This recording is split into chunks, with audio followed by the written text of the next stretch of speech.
झगड़ा हुआ करता था।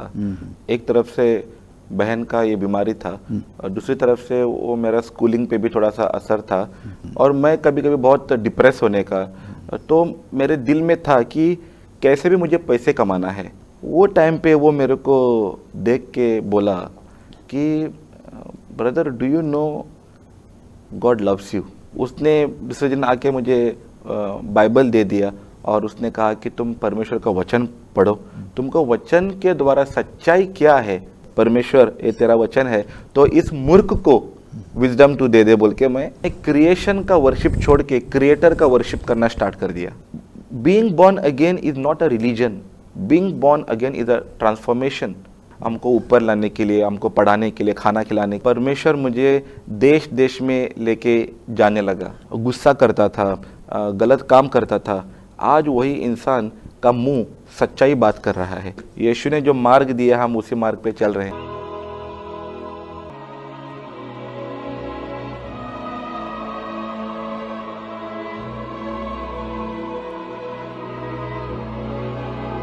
ಪ್ರಿಯಾಸ್ ರೇಟಿ ವೀಕ್ಷಕರೇ, ಕಳೆದ ವಾರ ನಾವು ಪಾಸ್ ವಿಜೇಂದ್ರ ಅವರ ಸಾಕ್ಷಿಯನ್ನು ನೋಡಿದ್ದೆವು. ಅವರ ಸೇವೆ ಬಗ್ಗೆ, ಅವರ ಕುಟುಂಬದ ಬಗ್ಗೆ ಅವರು ಹೇಳಿದರು. ಸಮಯದ ಅಭಾವ ಇರೋದ್ರಿಂದ ಈ ವಾರ ಕೂಡ ಅದನ್ನು ನಾವು ಮುಂದುವರಿಸ್ತಾ ಇದ್ದೆ. ದೇವರು ನಿಮ್ಮನ್ನು ಆಶೀರ್ವಾದ ಮಾಡಲಿ. मतलब मेरे अंदर कुछ अच्छा खास ऐसा कुछ क्वालिटीज़ भी नहीं था कि मैं अच्छा किसी को अपने आप को पेश करूं या स्मार्ट दिखाऊं, ऐसा मेरे अंदर कुछ नहीं था। तो वो 2 जॉब्स का मुझे ऑफ़र लेटर मतलब पास हो गया बोल के न्यूज़ मिलना मेरे लिए बहुत बड़ी बात थी। तो मैंने एक नौकरी को सिलेक्ट किया और वो वहाँ पे ಸೇಲ್ಸ್ ಕೋಆರ್ಡಿನೇಟರ್ बोल के काम करना ಸ್ಟಾರ್ಟ್ कर दिया। ಅಂದರೆ ನನ್ನ ಹತ್ರ ನಾನಂತ ತೋರಿಸುವಂಥ ಯಾವುದೇ ನನ್ನ ಹತ್ರ ಇರಲಿಲ್ಲ. ಯಾಕಂದರೆ ನನ್ನ ಹತ್ರ ಯಾವುದಿಲ್ಲ, ನಾನಂತ ತೋರಿಸುವಂಥ ಯಾವುದೇ ಸಂಗತಿ ಕೂಡ ನಾನು ಇರಲಿಲ್ಲ.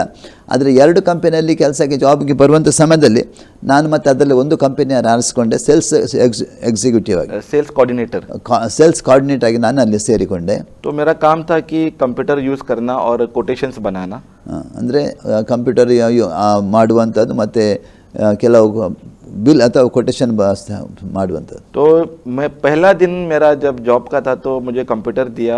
अभी जब मैं बैठा वहाँ पे तो मुझे रियलाइज़ हो गया कि मुझे कंप्यूटर चलाना नहीं आता। ಆದರೆ ನನಗೆ ಪ್ರಥಮ ದಿವಸದ ಕೆಲಸ ಸಿಗುವಾಗಲೇ ನನ್ನ ಕಂಪ್ಯೂಟರ್ ನನ್ನ ಬಂದು ಮುಂದೆ ಕೊಟ್ಟಿದ್ದರು. ಆದರೆ ಖಂಡಿತವಾಗಿ ನಾನು ಮತ್ತೆ ನನಗೆ ಮನಸ್ಸಿಗೆ ಬಂತು, ಅಂದರೆ ನನಗೆ ಕಂಪ್ಯೂಟರ್ ನಡೆಸಲಿಕ್ಕೆ ಅಂದರೆ ಅದಕ್ಕೆ ಟೈಪ್ ಮಾಡಲಿಕ್ಕೆ ಬರೋದಿಲ್ಲ ಅಂತ, ಕೆಲಸ ಮಾಡಲಿಕ್ಕೆ. तो उस दिन मैं ऐसा कंप्यूटर ऑन करके मैं कंप्यूटर को देख रहा हूँ, कंप्यूटर मुझे देख रहा है, ऐसा हो गया और मैं बहुत सैड हो गया वो दिन पे। ಅಂದರೆ ನನಗೆ ಮೊದಲ ದಿನಾನೇ ನಾನು ಕಂಪ್ಯೂಟರ್ ಸ್ಟಾರ್ಟ್ ಮಾಡಿದೆ, ಕಂಪ್ಯೂಟರ್ ನನ್ನನ್ನು ನೋಡ್ತಾರೆ, ನಾನು ಕಂಪ್ಯೂಟರ್ ನೋಡ್ತಾ ಇದ್ದೆ. ಹಾಗೆ ನಾನು ತುಂಬ ಒಂದು ನಿರಾಶನಾದೆ. क्या करने का समझ में नहीं आ रहा था, ಏನು ಮಾಡಬೇಕಂತ ಗೊತ್ತಾಗಲಿಲ್ಲ ನನಗೆ. मैं घर पे गया, ನನ್ನ ಮನೆಗೆ ಹೋದೆ, मैं बहुत रोया, ನಾನು ಅತ್ತೆ ತುಂಬ ಅತ್ತೆ. मैं बोला परमेश्वर मैं सही में गधा है, मैं बोला ನಾನು ದೇವರಿಗೆ ಹೇಳ್ತೇನೆ, ನಿಜವಾಗಿ ನಾನು ಒಂದು ಕತ್ತೆನೇ ಆಗಿದ್ದೇನೆ. अभी मैं बोला आपने मेरे को नौकरी नया, मैं प्रार्थना किया, आपने मेरे को उत्तर दिया, एक नया नौकरी मुझे दिया, अच्छा नौकरी दिया, अच्छा पगार है उसमें, लेकिन अभी मुझे कंप्यूटर चलाना नहीं आता। ಅದನ್ನು ದೇವರಿಗೆ ನಾನು ನಿನ್ನ ಪ್ರಾರ್ಥನೆ ಮಾಡಿದೆ ಒಳ್ಳೆ ಕೆಲಸಕ್ಕಾಗಿ, ನಾನು ಒಳ್ಳೆ ಕೆಲಸ ಕೂಡ ನಿನಗೆ ಕೊಟ್ಟು, ಅದು ನನಗೆ ಇದು ಕಂಪ್ಯೂಟರ್ ನನಗೆ ಅದು ಕೆಲಸ ಮಾಡಲಿ ಏನು ಬರ್ತಾ ಇಲ್ಲ ಅಂತ ನಾನು ದೇವರಿಗೆ ತುಂಬ ಅತ್ತೆ ಮನೆಗೆ ಹೋಗಿ. देखो बाइबल में ऐसा भी लिखा है कि परमेश्वर अपने दूतों को भेजेगा मदद करने के लिए। ದೇವರಲ್ಲಿ ಹೀಗೆ ಕೂಡ ಬರೆಯಲ್ಪಟ್ಟಿದೆ ಬೈಬಲ್ನಲ್ಲಿ, ದೇವರು ತನ್ನ ದೂತರನ್ನು ನಿಮಗೆ ಸಹಾಯ ಮಾಡೋದಕ್ಕೆ ಕಳಿಸಿಕೊಡ್ತಾನಂತ. ऐसे ही मेरे साथ हो गया। ಹಾಗೆ ನನ್ನ ಜೊತೆಯಲ್ಲಿ ಆಯಿತು. दूसरा दिन मैं ऑफिस में गया तो वहाँ पे सिर्फ एक ही इंडियन था, बाकी के अलग देश के लोग वहाँ पे कंपनी में काम करते थे। तो वो मेरे को पूछा कि विजय भाई क्या हो गया। मैं बोला उनका नाम अफजल है। मैं बोला अफजल भाई मेरे को कंप्यूटर चलाना नहीं आता, अभी मैं कैसे बताऊं इनको। उसने बोला तुम डरो मत, मैं तुमको सिखाएगा। ಅಂದರೆ ನಾನು ಕೆಲಸ ಮಾಡಿದ ಕಂಪನಿಯಲ್ಲಿ ಭಾರತ ದೇಶದಿಂದ ಒಬ್ಬರೇ ಇದ್ದರು, ಅಫ್ಜಲ್ ಬಾಯ್ ಅಂತ. ನಾನು ಮರುದಿವಸ ಹೋಗುವಾಗ ನಾನು ನಿರಾಶನಾದೆ. ಅವ್ರಿಗೆ ಬಂದು ಕೇಳಿದ್ರು ಏನಂತ ಕೇಳುವಾಗ ನಾನು ಹೇಳಿದೆ ನನಗೆ ಕಂಪ್ಯೂಟರ್ನ ಕೆಲಸ ಮಾಡಲಿಕ್ಕೆ ಬರ್ತಾ ಇಲ್ಲ ಅಂತ. ಅದಕ್ಕೆ ಅವ್ರು ಹೇಳು ಏನು ಭಯಪಡಬೇಡಿ, ನಾನು ನಿಮಗೆ ಕಲಿಸ್ತೇನೆ ಅಂತ ಹೇಳಿದರು. हाँ, तो उसके बाद मैं कंप्यूटर भी सीखा और अपना काम चालू रखते गए। ನಂತರ ನಾನು ಕಂಪ್ಯೂಟರ್ ಕಲಿತೆ ಮತ್ತು ನನ್ನ ಕೆಲಸ ಅದರಲ್ಲಿ ಮುಂದುವರಿಸಿದೆ. वो अफजल भाई ने कंप्यूटर सिखाया, मैं धीरे धीरे काम सीखते गया। मैंने वो कंपनी में 2 साल काम किया। ಅಂದರೆ ಅಫ್ಜಲ್ ಬಾಯ್ ಎಂಬ ಅವರು ನನಗೆ ಕಂಪ್ಯೂಟರ್ ಕಲಿಸಿದ್ದು ಮತ್ತು ನಾನು ತುಂಬ ಕಲಿತುಕೊಂಡೆ. ಹಾಗೆ ನಾನು 2 ವರ್ಷ ಆ ಕಂಪನಿಯಲ್ಲಿ ಕೆಲಸ ಮಾಡಿದೆ. सबसे कम पगार मेरा था वहाँ पे। सबसे कम मेरा पगार था। ಎಲ್ಲರಿಗಿಂತ ಕಡಿಮೆ ಸಂಬಳ ನನ್ನದಾಗಿತ್ತಲ್ಲಿ 2 साल के बाद 2 ವರ್ಷದ ನಂತರ मैं जैसे परमेश्वर का वचन पढ़ते गया, ನನ್ನ ದೇವರ ವಾಕ್ಯ ಓದ್ತಾ ಹೋಗ್ತಿದ್ದೆ. मैं परमेश्वर में ग्रो होता गया स्पिरिचुअली। ನನ್ನ ದೇವರಲ್ಲಿ ಕರ್ತನಲ್ಲಿ ನಾನು ಆತ್ಮಿಕವಾಗಿ ಬೆಳೀತಾ ಇದ್ದೆ. ನಾನು मुझे परमेश्वर ने और एक अपॉर्चुनिटी दिया एक बड़ा कंपनी में। ನನಗೆ ದೇವರು ಇನ್ನೊಂದು ಅವಕಾಶ ಕೊಟ್ಟು ಒಂದು ದೊಡ್ಡ ಕಂಪನಿಗೆ ಹೋಗುವುದಕ್ಕಾಗಿ. वहाँ पर मैं इंटरव्यू के लिए गया और पास हो गया। ಅಲ್ಲಿ ಇಂಟರ್ವ್ಯೂಗೆ ನಾನು ಹೋದೆ ಮತ್ತು ಪಾಸ್ ಆದೆ ನಾನು. और मुझे दुगना सैलरी मिला, यहाँ पे जितना मिलता था वहाँ पे दुगना मिला। ಅಂದರೆ ನಾನು ಮುಂಚೆಯಲ್ಲಿ ಕೆಲಸ ಮಾಡುವಾಗ ಎಷ್ಟು ಸಂಬಳ ಸಿಕ್ತು ಅದರಲ್ಲಿ 2 ಪಟ್ಟಾಗಿ ನನಗೆ ಕೆಲಸ ಸಂಬಳ ಸಿಕ್ತು. वो लोगों ने बोला कि हम लोग तुमको तुझे गाड़ी देंगे, ये सैलरी देंगे, कमीशन भी देंगे, ऐसा बोल के बोला। ಅಂದರೆ ಕಂಪನಿ ನನಗೆ ಹೇಳಿತು ನಿನಗೆ ಕಾರ್ ಕೊಡ್ತೇವೆ, ಉತ್ತಮ ಸಂಬಳ ಕೊಡ್ತೇವೆ, ಹಾಗೆ ನನಗೆ ಕಂಪನಿ ನನಗೆ ಹೇಳಿತು. वो सुनने के बाद में मुझे यकीन नहीं हो रहा था कि ये मेरे साथ हो रहा है बोल के। ನನಗೆ ನಂಬಿಕೆ ಬರ್ತಾ ಇಲ್ಲ ಇದು ನನ್ನ ಜೊತೆಲಿ ಹೇಗೆ ಆಗ್ತಾ ಉಂಟಂತ. क्योंकि मुझे याद था मेरा बचपन का दिन, एक सेकेंड हैंड साइकिल जब खरीदा तो वो भी मुझे वापस करना पड़ा। ನನಗೆ ನೆನಪದ ಬಾಲ್ಯ ಜೀವಿತದಲ್ಲಿ ನಾನು ಒಂದು ಸೆಕೆಂಡ್ ಸೈಕಲ್ ತಗೊಂಡೆ, ಅದು ಕೂಡ ಅವನು ಹಿಂದೆ ತಗೊಂಡು ಹೋದ. मैं बोला ये कंपनी मुझे गाड़ी भी देगा, मुझे इतना डबल सैलरी मिलेगा, अभी कमीशन भी मिलेगा। मैं बोला ऐसा हो सकता है क्या? ಅಂದರೆ ನನಗೆ ಈ ಕಂಪನಿಯಲ್ಲಿ ಗಾಡಿ ಸಿಗ್ತದೆ, ಸಂಬಳ ಸಿಗ್ತದೆ, ಮತ್ತು ಡಬ್ಬು ಅಂದರೆ 2 ಪಟ್ಟು ಸಂಬಳ ಕೊಡ್ತಾರೆ, ಅದಕ್ಕೆ ಹೆಚ್ಚಾಗಿ ಅದರ ಜೊತೆಲಿ ನನಗೆ ಕಮಿಷನ್ ಕೂಡ ಕೊಡ್ತಾರೆ ಅಂತ ಹೇಳ್ತಾ ಇದ್ದಾರೆ. मतलब मैं बोला मुझे मेरा इंग्लिश भी उतना अच्छा नहीं है और अभी गाड़ी चलाना पड़ेगा। लाइसेंस तो मैंने निकाला लेकिन प्रैक्टिस नहीं है रोड पे, बड़े बड़े लोगों को मैं कभी मिला नहीं, बात नहीं किया। मैं डिसाइड किया कि मैं ये नौकरी नहीं लेगा।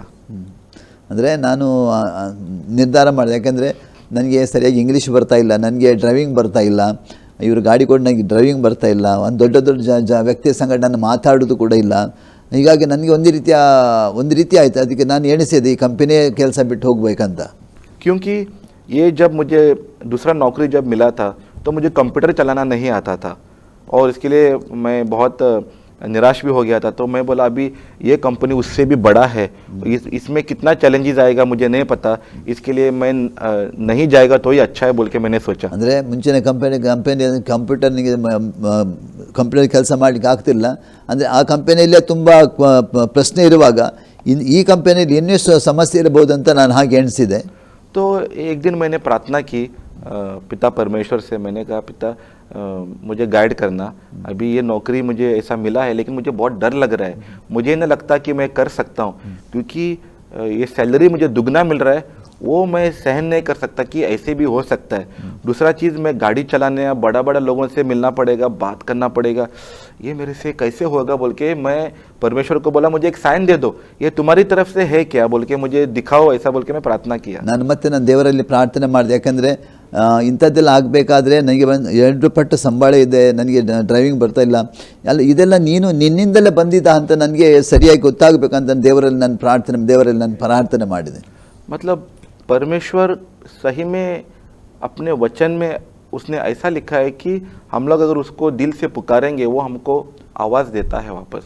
ಅಂದರೆ ದೇವರ ವಾಕ್ಯದಲ್ಲಿ ಬರೆಯಲ್ಪಟ್ಟಿದ್ರೆ ನಾನು ನಮ್ಮ ಹೃದಯದಿಂದ ಅವನಿಗೆ ಕೂಗೋದಾದರೆ, ಹೃದಯದಿಂದ ಕರೆಯೋದಾದರೆ ಅವನು ಆತನ ಸ್ವರ ಕೇಳ್ತಾನಂತ ಅದರಲ್ಲಿ ಬರೆಯಲ್ಪಟ್ಟಿದೆ ದೇವರ ವಾಕ್ಯದಲ್ಲಿ. तो मैं एक दिन ऐसे ऑफिस में बैठ के कंप्यूटर अपना काम कर रहा था तो मुझे कॉल आया कि तुम आज आके नया कॉन्ट्रैक्ट साइन करो, तुम्हारा कॉन्ट्रैक्ट रेडी है, आके साइन करो बोल के ऐसा बोला. ಅಂದರೆ ಒಂದಿನ ನಾನು ಕಂಪ್ಯೂಟರ್ ಕೆಲಸ ಮಾಡೋ ಸಮಯದಲ್ಲಿ ಫೋನ್ ಕರೆ ಬಂತು, ನಿನ್ನ ಹೊಸ ಕಾಂಟ್ರಾಕ್ಟ್ಗೆ ನೀನು ಸೈನ್ ಹಾಕ್ಲಿಕ್ಕೆ ಬಾ ಅಂತ ನನಗೆ ಹೇಳಿದ್ರು. तो अगर मुझे वो कॉन्ट्रैक्ट साइन करना था उस दिन तो मुझे टैक्सी पकड़ के जाना पड़ेगा एक लोकेशन से वहाँ पे, और वो दिन मेरे पास पैसे नहीं थे.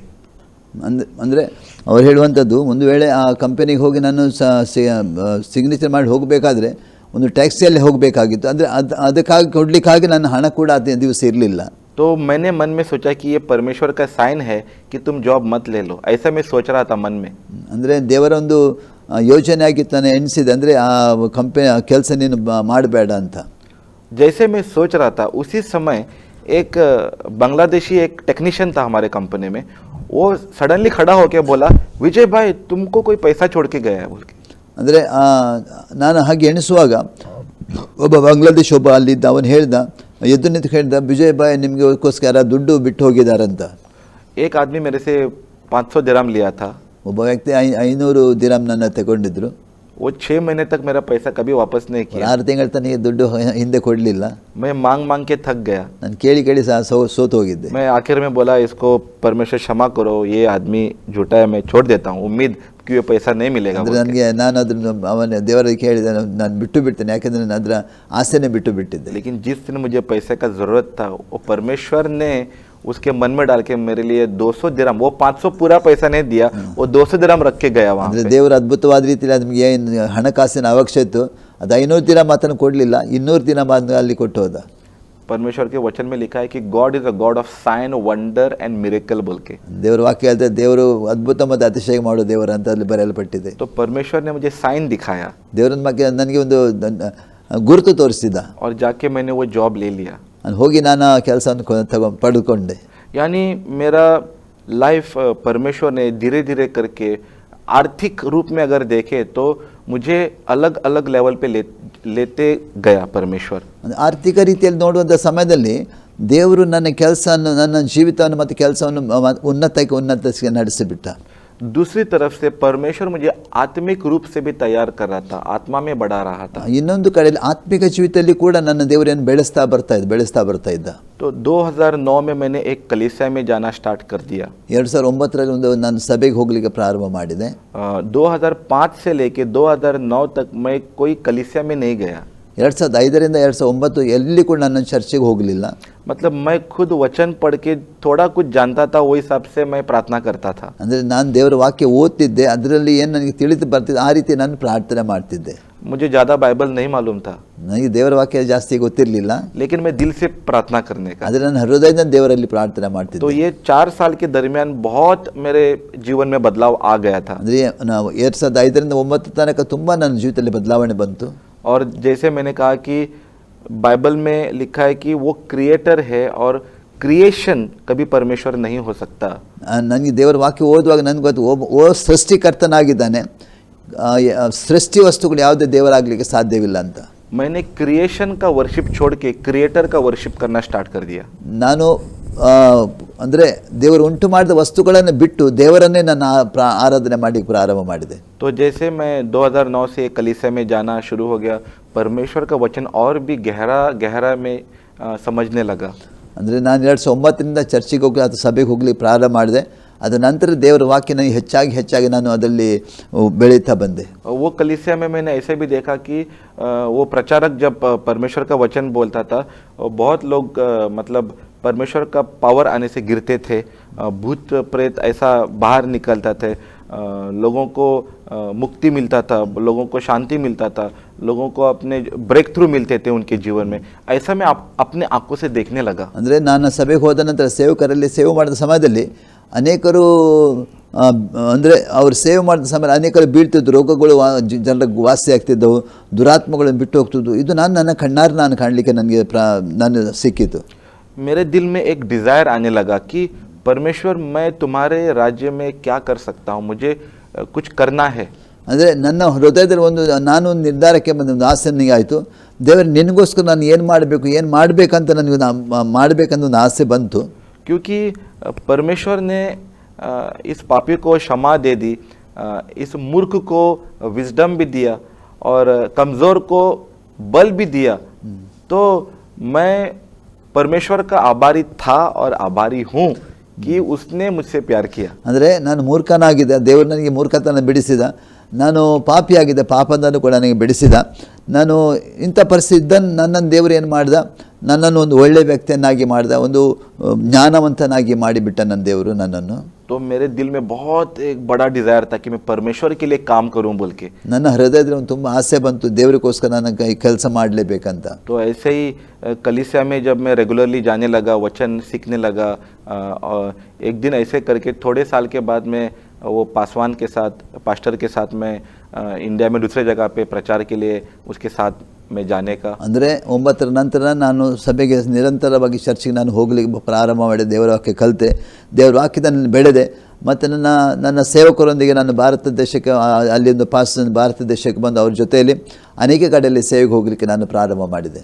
और धीरे धीरे करके जो वचन में लिखा है कि यीशु के नाम से तुम लोगों को चंगाई दोगे, यीशु के नाम से चमत्कार करोगे, ऐसा लिखा है। तो मुझे बहुत एक डिज़ायर था कि परमेश्वर मुझे भी ये देखना है, मुझे भी ये करना है। जैसे मेरा जीवन बदल गया है, मैं चाहता हूँ कि लोगों के जीवन भी बदले, जो तकलीफ़ से गुजर रहे हैं, खास करके जो बीमारी से गुजर रहे हैं। परमेश्वर, मैं चाहता हूँ कि ये आपका ताकत इस्तेमाल करके उनके जीवन में मैं चंगाई देखूँ, बल्कि मेरे को डिज़ायर बहुत बढ़ने लगा। ನನ್ನ ಕೂಡ ನನ್ನ ಒಳಗೆ ಒಂದು ಆಸೆ ಬಂತು, ನಾನು ಕೂಡ ಒಂದು ನಿರ್ಧಾರಕ್ಕೆ ಬಂದು ದೇವರ ವಾಕ್ಯದಲ್ಲಿ ಬರೆಯಲ್ಪಟ್ಟಿದೆ, ಜನರಿಗೆ ಬಿಡುಗಡೆ ಆಗುವಂಥ, ಜನಕ್ಕೆ ಸ್ವಸ್ಥತೆ ಆಗುವಂಥ, ದುರಾತ್ಮಳೆ ಬಿಟ್ಟು ಹೋಗೋದೊಂದು, ಇದೆಲ್ಲ ನಾನು ನೋಡುವಾಗ ನಾನು ಕೂಡ ದೇವರ ಇಂಥದ್ದೇ ನನ್ನ ಸೇವೆಗೆ ನಾನು ಮಾಡಬೇಕು, ಇಂಥದ್ದೇ ನನ್ನ ಸೇವೆಗೆ ಬರಬೇಕಂತ ನಾನು ನಿರ್ಧಾರ ಮಾಡಿಕೊಂಡೆ।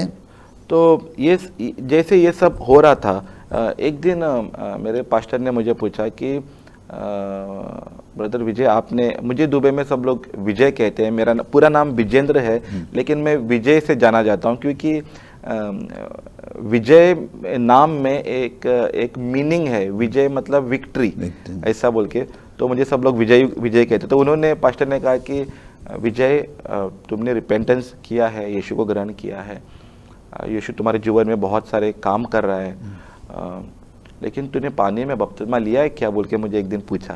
ಅಂದರೆ ಅವರ ಹೆಸರು ವಿಜಯೇಂದ್ರ ಆಗಿತ್ತು, ಆದರೆ ಅವರನ್ನೆಲ್ಲರೂ ಕರೆ ವಿಜಯ್ ಅಂತ, ಯಾಕಂದರೆ ವಿಜಯನ ನಿಜವಾದ ಅರ್ಥ ಒಂದು ಜಯ ಅಂತ ಹೇಳಿ. ಹಾಗೆ ಅವರ ಸೇವಕರು ಕೂಡ ಹೇಳಿದ್ರು, ದೇವರು ನಿಮ್ಮನ್ನು ಈ ರೀತಿಯಲ್ಲಿ ಉಪಯೋಗಿಸ್ತಾ ಇದ್ದಾನೆ ಸೇವೆಯಲ್ಲಿ ಕೂಡ, ಅದಕ್ಕಾಗಿ ನೀವು ದೇವರ ವಾಕ್ಯ ಅನುಸಾರವಾಗಿ ನೀರಿನಲ್ಲಿ ಮುಳುಗಿ ದೀಕ್ಷಾ ಸ್ನಾನ ಮಾಡಿಕೊಂಡಿದ್ದಾರನ್ನು ಕೇಳಿದರು ಅವರು। तो वो जब मेरे को पूछा कि वाटर बैप्टिज्म लिया, तो मैं थोड़ा अनहैप्पी हो गया, मतलब थोड़ा सा डिस्टर्ब हो गया। मैं बोला ये क्या है, बैप्टिज्म मतलब क्या है, वो बाइबल में है बोल के मुझे नहीं मालूम एक्चुअली। हाँ, तो मैं बोला मुझे क्यों करना है ये सब। ಅಂದರೆ ಅವರು ದೀಕ್ಷಾ ಸ್ನಾನದ ಬಗ್ಗೆ ಹೇಳಿದರು, ಹೇಳುವಾಗ ನನಗೆ ಒಂದು ರೀತಿಯ ನನ್ನ ಒಳಗೆ ಒಂದು ಗಲಿಬಿಲಿ ಉಂಟಾಯಿತು। ನಾನು ಅವರಿಗೆ ಕೇಳಿದೆ, ಯಾಕೆ ಅದು ದೀಕ್ಷಾ ಸ್ನಾನ ಯಾಕೆ ಮಾಡಿಕೊಳ್ಬೇಕಂತ ನಾನು ಅವರಿಗೆ ಕೇಳಿದೆ। ಅದರ ಅವರ ಬೈಬಲ್ನಲ್ಲಿ ಬರೆಯಲ್ಪಟ್ಟಿದೆ ಅಂದರೆ ಅಂತ ನನಗೆ ಅದರಲ್ಲಿ ನನಗೆ ಗೊತ್ತಾಗಲಿಲ್ಲ। क्योंकि मैंने बचपन में थोड़ा कभी ऐसा सुना भी था कि क्रिश्चियन लोगों के बारे में थोड़ा बुरा मैंने सुना था कि ये लोग ऐसे करते हैं, वैसे करते हैं।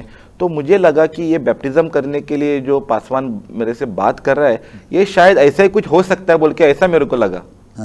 ಅಂದರೆ ಸೇವಕರ ದೀಕ್ಷಾ ಸ್ನಾನ ಬಗ್ಗೆ ಹೇಳುವಂಥ ಸಮಯದಲ್ಲಿ ನಾನು ಸಣ್ಣದಿರುವಾಗ ಕೇಳಿದೆ, ಅಂದರೆ ಕ್ರಿಶ್ಚಿಯನ್ ಜನರು ಕೆಲವರು ಇಂಥ ಹೀಗೆ ಮಾಡ್ತಾರೆ ಹಾಗೆ ಮಾಡ್ತಾರಂತ, ನಾನು ಕೂಡ ಅವರು ಹೇಳುವಾಗ ಹಾಗೇ ನನ್ನ ಮನಸ್ಸಲ್ಲಿ ಬಂತು।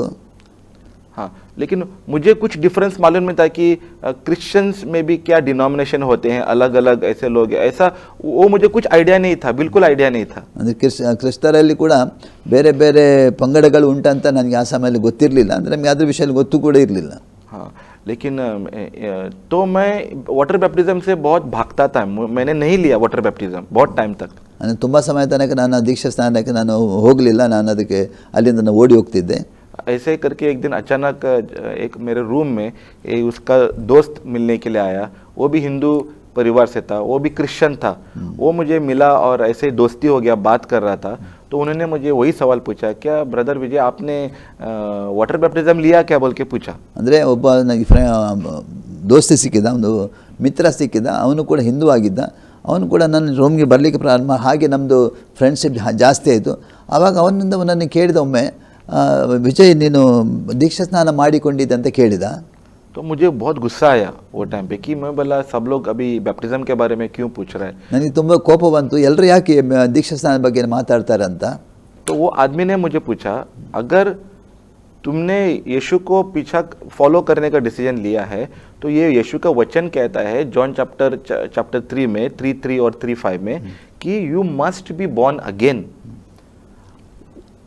Being born again is not a religion, being born again is a transformation, क्योंकि ये यीशु ने वचन, ये यीशु का वचन है, ऐसा बोल के मुझे उसने बताया। ಆವಾಗ ಅವರು ನನಗೆ ಹೇಳಿದರು, ನೀನು ಇದು ದೇವರ ವಾಕ್ಯದಲ್ಲಿ ಬರೆಯಲ್ಪಟ್ಟಿದೆ, ದೇವರ ವಾಕ್ಯದಲ್ಲಿ ಬರೆಯಲ್ಪಟ್ಟಿದ್ದನ್ನು ನಾವು ಮಾಡಬೇಕು, ಇದು ಯಾವ ಧರ್ಮ ಬದಲಾವಣೆ ಅಲ್ಲ। ದೇವರ ವಾಕ್ಯದಲ್ಲಿ ಯೋಹನ ಸುವಾರ್ತೆ 3ನೇ ಅಧ್ಯಾಯದಲ್ಲಿ 5 ಮತ್ತು 3 ಮತ್ತು 5ನೇ 3ನೇ ಅಧ್ಯಾಯ 3 ಮತ್ತು 5ನೇ ವಾಕ್ಯ ಇರ್ತದೆ, ಅದು ದೇವರ ವಾಕ್ಯದಲ್ಲಿ ಬರೆಯಲ್ಪಟ್ಟಿದೆ, ಅದು ದೀಕ್ಷಾ ಸ್ನಾನ ಅಂತ ಯೇಸು ಸ್ವಾಮಿಯ ವಚನದಲ್ಲಿ ಬರೆಯಲ್ಪಟ್ಟಿದೆ, ಆ ವಚನಕ್ಕೆ ನಾವು ಒಳಗಾಗಬೇಕಂತ ಅವರು ಹೇಳಿದರು। क्योंकि वो वचन में ऐसा लिखा है कि to enter the kingdom of God you must be born of water and spirit, ऐसा लिखा गया वहाँ। ಅಂದರೆ ಅದರಲ್ಲಿ ಬರೆಯಲ್ಪಟ್ಟಿದೆ, ಒಂದು ವೇಳೆ ನೀನು ನೀರಿನಿಂದಲೂ ಆತ್ಮದಿಂದಲೂ ಹುಟ್ಟದಿದ್ದರೆ ದೇವರ ರಾಜ್ಯಕ್ಕೆ ಯೋಗ್ಯನಲ್ಲ ಅಂತ ವಾಕ್ಯದಲ್ಲಿ ಬರೆಯಲ್ಪಟ್ಟಿದೆ. तो वो समय पे मैं बहुत डर गया, वो जब उसने मेरे को वचन बताया मैं बहुत डर गया. ಅಂದರೆ ಅವನು ಆ ವಾಕ್ಯ ಹೇಳುವಾಗ ನಾನು ತುಂಬ ಭಯಪಟ್ಟೆ. और मैं वो आदमी को जाने दिया और मैं अपने रूम में आ गया और अपना बाइबल खोला देखने के लिए कि वो जो दिखाया वो मेरे बाइबल में है क्या बोल के मैं वहाँ पे देखा. ನಾನು ಆ ವ್ಯಕ್ತಿಯನ್ನು ಕಳಿಸಿಬಿಟ್ಟೆ ನಂತರ ನಾನು ರೂಮಿಗೆ ಬಂದು ನಾನು ಬೈಬಲ್ ತೆರೆದು ಅದರಲ್ಲಿ ನೋಡಿದೆ, ಅಂದರೆ ಆ ವಾಕ್ಯ ಉಂಟಾ ಅಂತ ನೋಡಿದೆ. ಆವಾಗ ಅದು ನನಗೆ ವಾಕ್ಯ ಅದು ಸಿಕ್ಕಿತು ಅದರಲ್ಲಿ.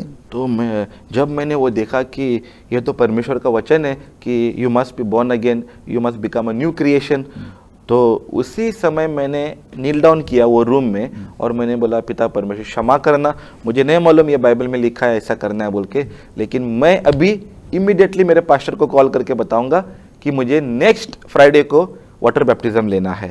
लेकिन मैंने प्रार्थना की, मैंने बोला पिता परमेश्वर मेरे मम्मी को मुझे दुबई में लेके आना है और उसको ये मेरा स्टोरी जो मेरे लाइफ में जो परिवर्तन हुआ है, ट्रांसफॉर्मेशन जो हुआ है, वो मेरे माँ को बोलना है, क्योंकि मेरे माँ ने मेरे लिए बहुत तकलीफ़ झेला हमको ऊपर लाने के लिए, हमको पढ़ाने के लिए, खाना खिलाने के लिए. मैं मेरे माँ को ये बात छुपा के नहीं करना चाहता हूँ, ऐसा बोल के मैं प्रार्थना किया.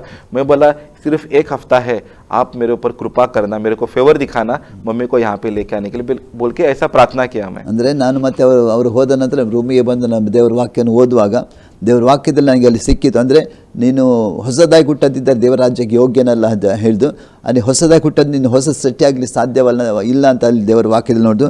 ಆವಾಗಲೇ ನಾನು ಏನು ಮಾಡಿದೆ, ನನ್ನ ಸೇವಕರು ನನಗೆ ಫೋನ್ ಮಾಡಿ ಹೇಳಿದೆ ನನಗೆ ಬರುವ ಶುಕ್ರವಾರ ನನಗೆ ದೀಕ್ಷಾ ಸ್ನಾನ ಮಾಡಲೇಬೇಕಂತ, ಅಂದರೆ ವಾಕ್ಯದಲ್ಲಿ ಇದ್ದ ನಿಮಿತ್ತವಾಗಿ ನಾನು ಮಾಡಲೇಬೇಕಂತ ಹೇಳಿದೆ. ಅದಕ್ಕಿಂತ ಮುಂಚೆ ನನ್ನ ತಾಯಿ ಊರಿನಲ್ಲಿದ್ದರು, ತಾಯಿಯನ್ನು ನನ್ನಲ್ಲಿ ಕರೆಸಿ ಅವರಿಗೆ ನನ್ನ ಬಗ್ಗೆ ಹೇಳಬೇಕು, ಅವರು ಯೇಸು ಸ್ವಾಮಿನ ಬಗ್ಗೆ ಹೇಳಬೇಕಂತ ನಮಗೆ ತುಂಬ ಆಸೆ ಆಯಿತು. ಅಂದರೆ ನಾನು ದೀಕ್ಷಾ ಸ್ನಾನ ಮಾಡೋದಕ್ಕೆ ಮುಂಚೆನೇ ತಾಯಿ ಕೂಡ ನನ್ನ ಜೊತೆಯಲ್ಲಿ ಬಂದು ಇದರ ವಿಷಯದಲ್ಲಿ ಮಾತಾಡಬೇಕಂತ ನನಗೆ ಆಸೆ ಇತ್ತು. ಅದಕ್ಕೆ ನಾನು ದೇವರಲ್ಲಿ ಅದಕ್ಕಾಗಿ ನಾನು ಪ್ರಾರ್ಥನೆ ಮಾಡಿದೆ. तो दूसरे ही दिन मैंने जब वीज़ा अप्लाई किया, मतलब उसी दिन मुझे वीज़ा भी आ गया और मैंने मम्मी का टिकट भी निकाल दिया. ಅಂದರೆ ಮರುದಿವಸನೇ ನಾನು ತಾಯಿಗೋಸ್ಕರ ವೀಸಾ ತೆಗಿಲಿಕ್ಕೆ ಹೋದೆ. ಮರುದಿವಸ ತಕ್ಷಣಕ್ಕೆ ವೀಸಾ ಸಿಕ್ಕಿತ್ತು ತಾಯಿಗೋಸ್ಕರ, ಮತ್ತು ಟಿಕೆಟ್ ಕೂಡ ನನಗೆ ತಕ್ಷಣ ಸಿಕ್ಕಿತ್ತು. जब मेरी मम्मी दुबई में आ गई, मैंने मम्मी को सब मेरे लाइफ के बारे में बताना शुरू कर दिया. ಮತ್ತು ನನ್ನ ತಾಯಿ ದುಬೈಗೆ ಬಂದ ನಂತರ ನನ್ನ ಜೀವಿತ ಎಲ್ಲ ಸಂಗತಿ ನನ್ನ ತಾಯಿಗೆ ಹೇಳಿದೆ. मेरे मम्मी ने कहा तुमको जो रास्ते पे चलना है वो तुमको डिसाइड करना है, ऐसा बोल के मुझे बोला. ತಾಯಿ ನನಗೆ ಹೇಳಿದರು, ನೀನು ಯಾವ ರಸ್ತೆಯಲ್ಲಿ ಬೇಕಾದ್ರೆ ನೀನು ನಡೀಲಿಕ್ಕೆ ನೀನು ಇಷ್ಟಪಟ್ಟಿದ್ಯೋ, ನಿನ್ಗೆ ಯಾವ ರಸ್ತೆಯಲ್ಲಿ ನಡೀಲಿಕ್ಕೆ ನಂದು ಏನು ಅಭ್ಯಂತರ ಇಲ್ಲ ಅಂತ ಹೇಳಿದರು. मेरे मम्मी मेरे अगेंस्ट नहीं थी, ನನ್ನ ತಾಯಿ ನನ್ನ ವಿರೋಧವಿರಲಿಲ್ಲ, मेरे डिसीजन के अगेंस्ट नहीं थी. ನನ್ನ ನಿರ್ಧಾರಕ್ಕೆ ಯಾವುದೇ ವಿರೋಧ ಇರಲಿಲ್ಲ ಅವರು. क्योंकि मेरे मम्मी जब मेरा बहन बहुत बीमार था, मेरा मम्मी भी ऐसा मंदिर में भी जाता था, चर्च में भी जाता था, क्योंकि बहन को प्रे करने के लिए, उसको बचाने के लिए मेरा मम्मी बहुत जगह पे गया है. ಅಂದರೆ ನನ್ನ ತಾಯಿ ಕೂಡ ಊರಿನಲ್ಲಿರುವಾಗ ನನ್ನ ಸಹೋದರಿ ಅನಾರೋಗ್ಯದಲ್ಲಿರುವಂಥ ಬೇರೆ ಬೇರೆ ಮಂದಿರಗಳಿಗೆ ಬೇರೆ ಬೇರೆ ಚರ್ಚ್ಗಳಿಗೆ ಹೋಗ್ತಿದ್ದೆ, ಯಾಕಂದ್ರೆ ನನ್ನ ಸಹೋದರನ್ನು ಉಳಿಸುವುದಕ್ಕೋಸ್ಕರ. और एक उसमें चीज़ है कि मैं पूरा दुनिया 25 दिसंबर को क्रिसमस सेलिब्रेट करती है और मैं उसी दिन पे पैदा हुआ हूँ 25 दिसंबर को. ಅಂದರೆ ಲೋಕವೆಲ್ಲ ಡಿಸೆಂಬರ್ 25 ತಾರೀಕಿನಂದು ಕ್ರಿಸ್ಮಸ್ ಆಚರಣೆ ಮಾಡ್ತಾ ಇದೆ. ಅದೇ ದಿವಸದಲ್ಲಿ ನಾನು ಡಿಸೆಂಬರ್ 25 ಹುಟ್ಟಿದವನಾಗಿದ್ದೇನೆ. तो हम लोगों ने क्योंकि गोवा में हूँ तो क्रिश्चियनिटी बहुत लोग जानते हैं, लेकिन फिर भी शुभ समाचार हम लोग को नहीं मालूम था. ಅಂದರೆ ಗೋವಾದಲ್ಲಿ ಕೂಡ ತುಂಬ ಕ್ರಿಶ್ಚಿಯನ್ ಇದ್ದಾರೆ, ಅದೆಲ್ಲ ತಿಳಿದ ವಿಚಾರವಾಗಿದೆ. ಅದೇ ದೇವರ ವಾಕ್ಯದ ಬಗ್ಗೆ ನನಗೆ ಗೊತ್ತಿರಲಿಲ್ಲ. तो मेरा वाटर बैप्टिज्म जब हुआ, मेरा मम्मी का वीज़ा जो 3 महीने का था दुबई में रहने का. ನನ್ನ ನಾನು ದೀಕ್ಷಾ ಸ್ನಾನ ಮಾಡಿಕೊಂಡೆ, ಆದರೆ ನನ್ನ ತಾಯಿಗೆ 3 ತಿಂಗಳ ವೀಸಾ ನನ್ನ ಕೈಯಲ್ಲಿ ತಾಯಿಗಿತ್ತು. वो 3 महीने के समय पे मैं प्रार्थना कर रहा था कि परमेश्वर मेरे मम्मी को भी तू इटर्नल लाइफ दे देना, इसको भी बचाना जैसे मुझे बचाया है, और इसको मेरे मम्मी को दुबई में रहने के लिए तुम एक योजना बनाना बोल के मेरा प्रार्थना था. क्योंकि मेरा माँ ने बहुत दुख कष्ट उठाया. मेरा मम्मी के साथ मुझे रहने का था, लेकिन वो टाइम पे मेरा मम्मी विदेश चला गया, तो मम्मी को दुबई में रखो, मुझे मम्मी के साथ रहना है बोल के एक मेरा प्रार्थना था परमेश्वर। ನಾನು ದೇವರಲ್ಲಿ ಪ್ರಾರ್ಥನೆ ಮಾಡಿದೆ, ನನ್ನ ತಾಯಿ ಕೂಡ ರಕ್ಷಣೆ ಹೊಂದಬೇಕು, ದೇವರು ನೀವು ಯಾರು ಕೂಡ ಸತ್ಯವನ್ನು ತಿಳಿದುಕೊಳ್ಳಬೇಕು, ಅವರ ರಕ್ಷಣೆಗೆ ಬರಬೇಕಂತ ನಮ್ಮದು ಆಸೆ, ದೇವರನ್ನು ಪ್ರಾರ್ಥನೆ ಮಾಡಿದೆ. ಅಷ್ಟು ಮಾತ್ರ ಅಲ್ಲ, ನಾನು ಚಿಕ್ಕವನಿದ್ದಾಗ ತಾಯಿ ವಿದೇಶದಲ್ಲಿ, ನಾನು ಊರಿನಲ್ಲಿದ್ದೆ, ನನಗೆ ಒಂದು ಆಸೆ ಬಂತಂದರೆ ನನ್ನ ಜೊತೆಯಲ್ಲಿ ತಾಯಿ ನನ್ನ ಸಂಗಡ ಇರಬೇಕಂತ, ಹಾಗೆ ನಾನು ಪ್ರಾರ್ಥನೆ ಮಾಡ್ತಾ ಇದ್ದೆ. तो मेरा मम्मी आने के बाद मैंने एक छोटा सा रेंट पे रूम लिया दोनों को रहने के लिए। ನನ್ನ ತಾಯಿ ಬಂದಾಗ ನಾನು ಒಂದು ಸಣ್ಣ ಒಂದು ರೂಮ್ ಅಂತ ತಗೊಂಡೆ ವಾಸ ಮಾಡೋದಕ್ಕಾಗಿ. और वो रूम ओनर को मैं डिपॉजिट देने गया और उससे मैं बात कर रहा था. ಅಂದರೆ ಬಾಡಿಗೆ ರೂಮ್ ತಗೊಂಡು ಹೋಗಾಗ ಓನರ್ ಹತ್ರ ನಾನು ಡಿಪಾಸಿಟ್ ಕೊಡೋದಕ್ಕಾಗಿ ಮಾತುಕತೆ ಆಗ್ತಿತ್ತು. वो टाइम पे मैंने एक आवाज़ सुना कि ये आदमी तुम्हारी मम्मी को हेल्प करेगा बोल के. ಆವಾಗ ನನಗೆ ಒಂದು ಕಿವಿಗೆ ಒಂದು ಶಬ್ದ ಬಂತು. ಆ ಒಂದು ಶಬ್ದ ನಾನು ಕೇಳಿದೆ, ಈ ವ್ಯಕ್ತಿ ನಿನ್ನ ತಾಯಿಗೆ ಸಹಾಯ ಮಾಡ್ತಾನಂತ. मैं फास्टिंग करके प्रे कर रहा था अपनी मम्मी के लिए. ನಾನು ಉಪವಾಸ ಮಾಡಿ ನನ್ನ ತಾಯಿಗೋಸ್ಕರ ಪ್ರಾರ್ಥನೆ ಮಾಡ್ತಿದ್ದೆ. तो मैं जब वो आदमी से बात कर रहा था, उसने अचानक पूछा कि तुम्हारे मम्मी का इधर रखने का कुछ प्लान है क्या बोल के पूछा. ನಾನು ಆ ವ್ಯಕ್ತಿ ಹತ್ರ ಮಾತಾಡುವಾಗ ಆ ವ್ಯಕ್ತಿ ಹೇಳಿದ್ರು, ನಿಮ್ಮ ತಾಯಿಯನ್ನು ವಿದೇಶದಲ್ಲಿ ನಿಲ್ಲಿಸೋದಕ್ಕೆ ಏನಾದರೂ ನೀವು ಆಲೋಚನೆ ಮಾಡಿಕೊಂಡಿದ್ದಾರೆ ಕೇಳಿದರು. मैंने इमीडिएटली बोला हाँ ऐसा मेरा प्लान है ऐसा बोल के. ನಾನು ತಕ್ಷಣ ಅವ್ರಿಗೆ ಹೇಳಿದೆ, ಹೌದು ನನ್ನ ಯೋಜನೆ ಇದೆ ನನ್ನ ವಿದೇಶದಲ್ಲಿ ನಿಲ್ಲಿಸೋದಕ್ಕಾಗಿ. तो उसने कहा कि उसका पासपोर्ट दे दो मैं ट्राई करूँगा बोल के. ಅವ್ರು ಹೇಳ್ತಾರೆ, ಅವ್ರ ಪಾಸ್ಪೋರ್ಟ್ ಕೊಡಿ, ನಾನು ಪ್ರಯತ್ನ ಮಾಡ್ತೇನೆ ಅಂತ ಹೇಳಿದ್ರು. तो वो 3 महीने के समय तक मेरा मम्मी मेरे साथ चर्च में आने का और प्रवचन सुनने का. ಅಂದರೆ 3 ತಿಂಗಳು ನನ್ನ ಜೊತೆಯಲ್ಲಿ ತಾಯಿ ಇದ್ರು. ಆ ಸಮಯದಲ್ಲಿ ನನ್ನ ಜೊತೆಯಲ್ಲಿ ಅವ್ರು ಚರ್ಚಿಗೆ ಬರ್ತಿದ್ರು, ವಾಕ್ಯ ಕೇಳ್ತಿದ್ರು. एक दिन जब प्रचार कर रहा था तो अचानक होली स्पिरिट आके मेरे मम्मी के ऊपर गिरा. ಒಂದು ಸರ್ತಿ ಒಂದು ದೇವರ ವಾಕ್ಯ ಒಬ್ಬ ಸೇವಕರು ಕೊಡ್ತಿದ್ರು, ಅದೇ ಸಮಯ ದೇವರ ಆತ್ಮನ ಅಭಿಷೇಕ ನನ್ನ ತಾಯಿ ಮೇಲೆ ಆಯಿತು. और मेरा मम्मी अन्य जाति भाषा में बात करने लगी. ನನ್ನ ತಾಯಿ ಅನ್ಯ ಭಾಷೆಯಿಂದ ಪ್ರಾರ್ಥನೆ ಮಾತಾಡಲಿಕ್ಕೆ ಪ್ರಾರಂಭ ಮಾಡಿದ್ರು. मेरे मम्मी एक्चुअली वो इंग्लिश ज़्यादा नहीं जानती, लेकिन वो इंग्लिश सर्विस अटेंड कर रही थी मेरे साथ. ಅಂದರೆ ನನ್ನ ತಾಯಿಗೆ ಹೆಚ್ಚಾಗಿ ಇಂಗ್ಲೀಷ್ ಬರ್ತಿರ್ಲಿಲ್ಲ, ಆದರೆ ಇಂಗ್ಲೀಷ್ ಸರ್ವಿಸ್ಗೆ ಅಲ್ಲಿ ನನ್ನ ಜೊತೆಯಲ್ಲಿ ಅವರು ಬರ್ತಿದ್ರು. मेरे मम्मी को वचन वो उतना नहीं समझता था, लेकिन 50-60% वो समझ में आता था. ತಾಯಿಗೆ ನನಗೆ ದೇವರ ವಾಕ್ಯ ಅಷ್ಟೊಂದು ಗೊತ್ತಾಗ್ತಿರ್ಲಿಲ್ಲ, ಒಂದು 50-60% ಅವರು ತಿಳ್ಕೊಳ್ತಿದ್ರು. लेकिन फिर भी होली स्पिरिट ने काम किया उस दिन. ಪವಿತ್ರ ಆತ್ಮ ಆ ದಿವಸ ಕೆಲಸ ಮಾಡಿದ್ರು. फिर मेरा मम्मी बोला कि मुझे भी यीशु को ग्रहण करना है. ಮತ್ತು ನನ್ನ ತಾಯಿ ಹೇಳಿದ್ರು, ನಾನು ಕೂಡ ಈ ಸ್ವಾಮಿಯನ್ನು ಸ್ವಂತ ರಕ್ಷಣೆ ಅಂಗೀಕಾರ ಮಾಡಬೇಕು. ऐसे करके मेरे मम्मी ने यीशु को भी ग्रहण किया. ಹಾಗೆ ಹೇಳಿ ತಾಯಿ ಕೂಡ ನನ್ನ ತಾಯಿದು ಕೂಡ ಈ ಸ್ವಾಮಿಯನ್ನು ರಕ್ಷಕರಾಗಿ ಅಂಗೀಕಾರ ಮಾಡಿದರು. मम्मी का 59 डेज कंप्लीट हो गया था. 59 डेज. ತಾಯಿಯದ್ದು 59ನೇ ಅಂದರೆ ವೀಸಾದ್ದು 59ನೇ ದಿವಸ ಮುಗಿದೋಗಿತ್ತು. लेकिन मम्मी का परमानेंट वीज़ा नहीं आया. ಅಂದರೆ ತಾಯಿಯ ಪರ್ಮನೆಂಟ್ ವೀಸಾ ಅಲ್ಲಿ ಸಿಗಲಿಲ್ಲ ನಮಗೆ. एक ही दिन बाकी था. ಒಂದೇ ದಿವಸ ಬಾಕಿ ಇತ್ತು. तो मैंने और मम्मी ने हाथ पकड़ के प्रे किया. ನಾನು ಮತ್ತೆ ನನ್ನ ತಾಯಿ ಕೈ ಹಿಡಿದು ಪ್ರಾರ್ಥನೆ ಮಾಡಿದೆವು. मतलब तू परमेश्वर है, तू ದೇವರಾಗಿದ್ದಿ. मैंने तेरा आवाज़ सुना है कि तू मेरा मम्मी का वीज़ा देगा बोल के. ನಾನು ಕೇಳಿದೆ, ನಾನು ಕಿವಿಯಲ್ಲಿ ಕೇಳಿದೆ, ನನ್ನ ತಾಯಿಯ ವೀಸಾ ನೀನು ಕೊಡಿಸ್ತೀಯ ಅಂತ. इस वादे को पूरा करना बोल के प्रार्थना किया. ಈ ವಾಗ್ದಾನವನ್ನು ನೀನು ಪೂರಾ ಸರಿ ಅಂದರೆ ಮಾಡಬೇಕಂತ ಪ್ರಾರ್ಥನೆ ಮಾಡಿದೆ. आखिरी दिन पे 60th डे, क्योंकि 60 डेज का वीज़ा था. 60 ದಿವಸದ ವೀಸಾ ಇತ್ತು. तो 60th डे पे मम्मी का वीज़ा स्टैंप होके आ गया. 60ನೇ ದಿವಸದಲ್ಲಿ ತಾಯಿಯ ವೀಸಾ ಸ್ಟ್ಯಾಂಪ್ ಆಯ್ತು ಅಲ್ಲಿ. ऐसा भी एक परमेश्वर ने अद्भुत किया. ಹೀಗೆ ದೇವರು ಕೂಡ ಅಲ್ಲಿ ಒಂದು ದೊಡ್ಡ ಅದ್ಭುತ ಮಾಡಿದ. दूसरी तरफ से मैं एक लड़की से प्यार करता था. ಇನ್ನೊಂದು ಕಡೆ ನಾನು ಒಬ್ಬ ಹುಡುಗಿಯನ್ನು ಪ್ರೀತಿ ಮಾಡ್ತಿದ್ದೆ. जब मैं पेट्रोल पंप पे काम करता था. ಪೆಟ್ರೋಲ್ ಕೆಲಸ ಮಾಡೋ ಸಮಯದಲ್ಲಿ वो फिलीपींस की है, अलग कंट्री की है. ಅವಳು ಫಿಲಿಪಿನ್ದವಳು ಆಗಿದ್ದು, ಬೇರೆ ದೇಶದವಳು. मैंने शादी करने का डिसाइड किया. ನಾನು ಮದುವೆ ಮಾಡೋದಕ್ಕಾಗಿ ನಾನು ಆಲೋಚನೆ ಮಾಡಿಕೊಂಡೆ. और 2010 में मैंने शादी किया. 2010ರಲ್ಲಿ ನಾನು ಅವಳ ಜೊತೆಲಿ ಮದುವೆ ಮಾಡಿಕೊಂಡೆ. लेकिन शादी से पहले 2009 में मैं फिलीपींस गया था. 2009ರಲ್ಲಿ ಅಂದರೆ ಮದುವೆಗೆ ಮುಂಚೆ ನಾನು ಫಿಲಿಪಿನ್ಗೆ ಹೋಗಿದ್ದೆ. 2009 में मेरा बपतिस्मा हुआ है, उसके बाद में मैं फिलीपींस गया. ಅಂದರೆ 2009ರಲ್ಲಿ ನನ್ನ ದೀಕ್ಷಾ ಸ್ನಾನ ಆಗಿತ್ತು, ಅದರ ನಂತರ ನಾನು ಫಿಲಿಪಿಗೆ ಹೋಗಿದ್ದೆ. मेरी बीवी को बहुत टेंशन था कि उसका फैमिली मुझे कैसे रिस्पॉन्ड करेगा. ಅಂದರೆ ನನ್ನ ಹೆಂಡತಿಗೆ ಒಂದು ಭಯ ತನ್ನದು, ಅವರ ಕುಟುಂಬದ ನನ್ನ ಸ್ವೀಕಾರ ಮಾಡ್ತಾರೆ ಇಲ್ಲ ಅಂತ. लेकिन मुझे उसका कोई टेंशन नहीं था.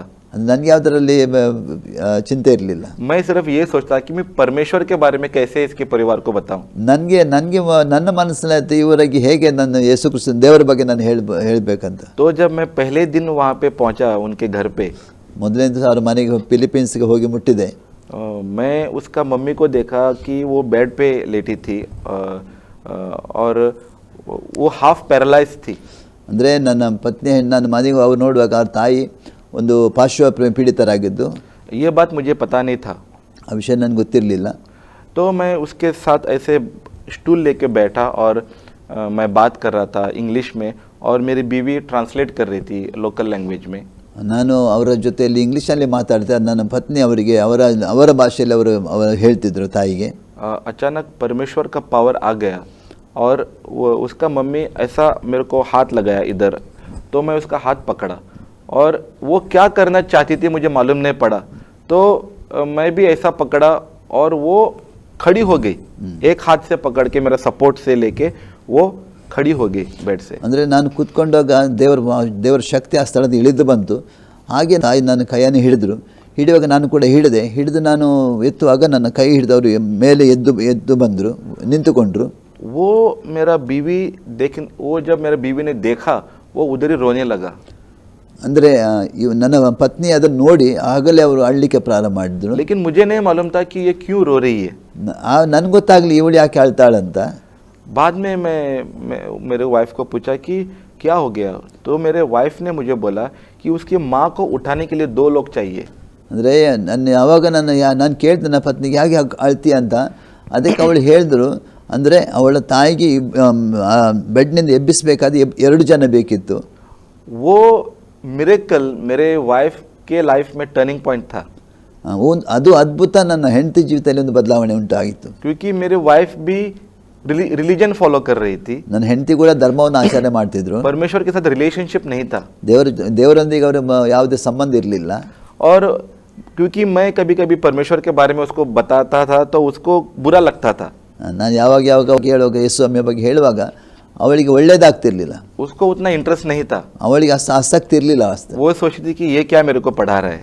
ಅವಳ ಆಲೋಚನೆ ಇವನು ಏನು ನನಗೆ ಕಲಿಸ್ತಾನಂತ. लेकिन जब वो अपने आंखों से चमत्कार देखा, ಅವಳ ಕಣ್ಣಿನಲ್ಲಿ ಒಂದು ಅದ್ಭುತ ನೋಡಿದಳು. उसने डिसाइड कर लिया कि वो भी परमेश्वर को दिल देगी अपना बोल के. ಆವಾಗ ಅವಳು ನಿರ್ಧಾರ ಮಾಡಿ ನಾನು ಕೂಡ ನನ್ನ ಜೀವಿತವನ್ನು ದೇವರಿಗೆ ಯೇಸು ಸ್ವಾಮಿ ಕೊಡಬೇಕಂತ. तो 2009 में मेरा बीवी जब हम लोग दुबई वापस आया फिलीपींस से, उसने पानी में बपतिस्मा लिया. 2009 ಫಿಲಿಪಿನ್ನಿಂದ ನಾವು ಹೆಂಡತಿಗೆ ದುಬೈಗೆ ಬಂದಾಗ ನನ್ನ ಹೆಂಡತಿ ಕೂಡ दीक्षा स्नान ಮಾಡಿಕೊಂಡ್ರು. और 2010 में हम लोगों ने शादी किया.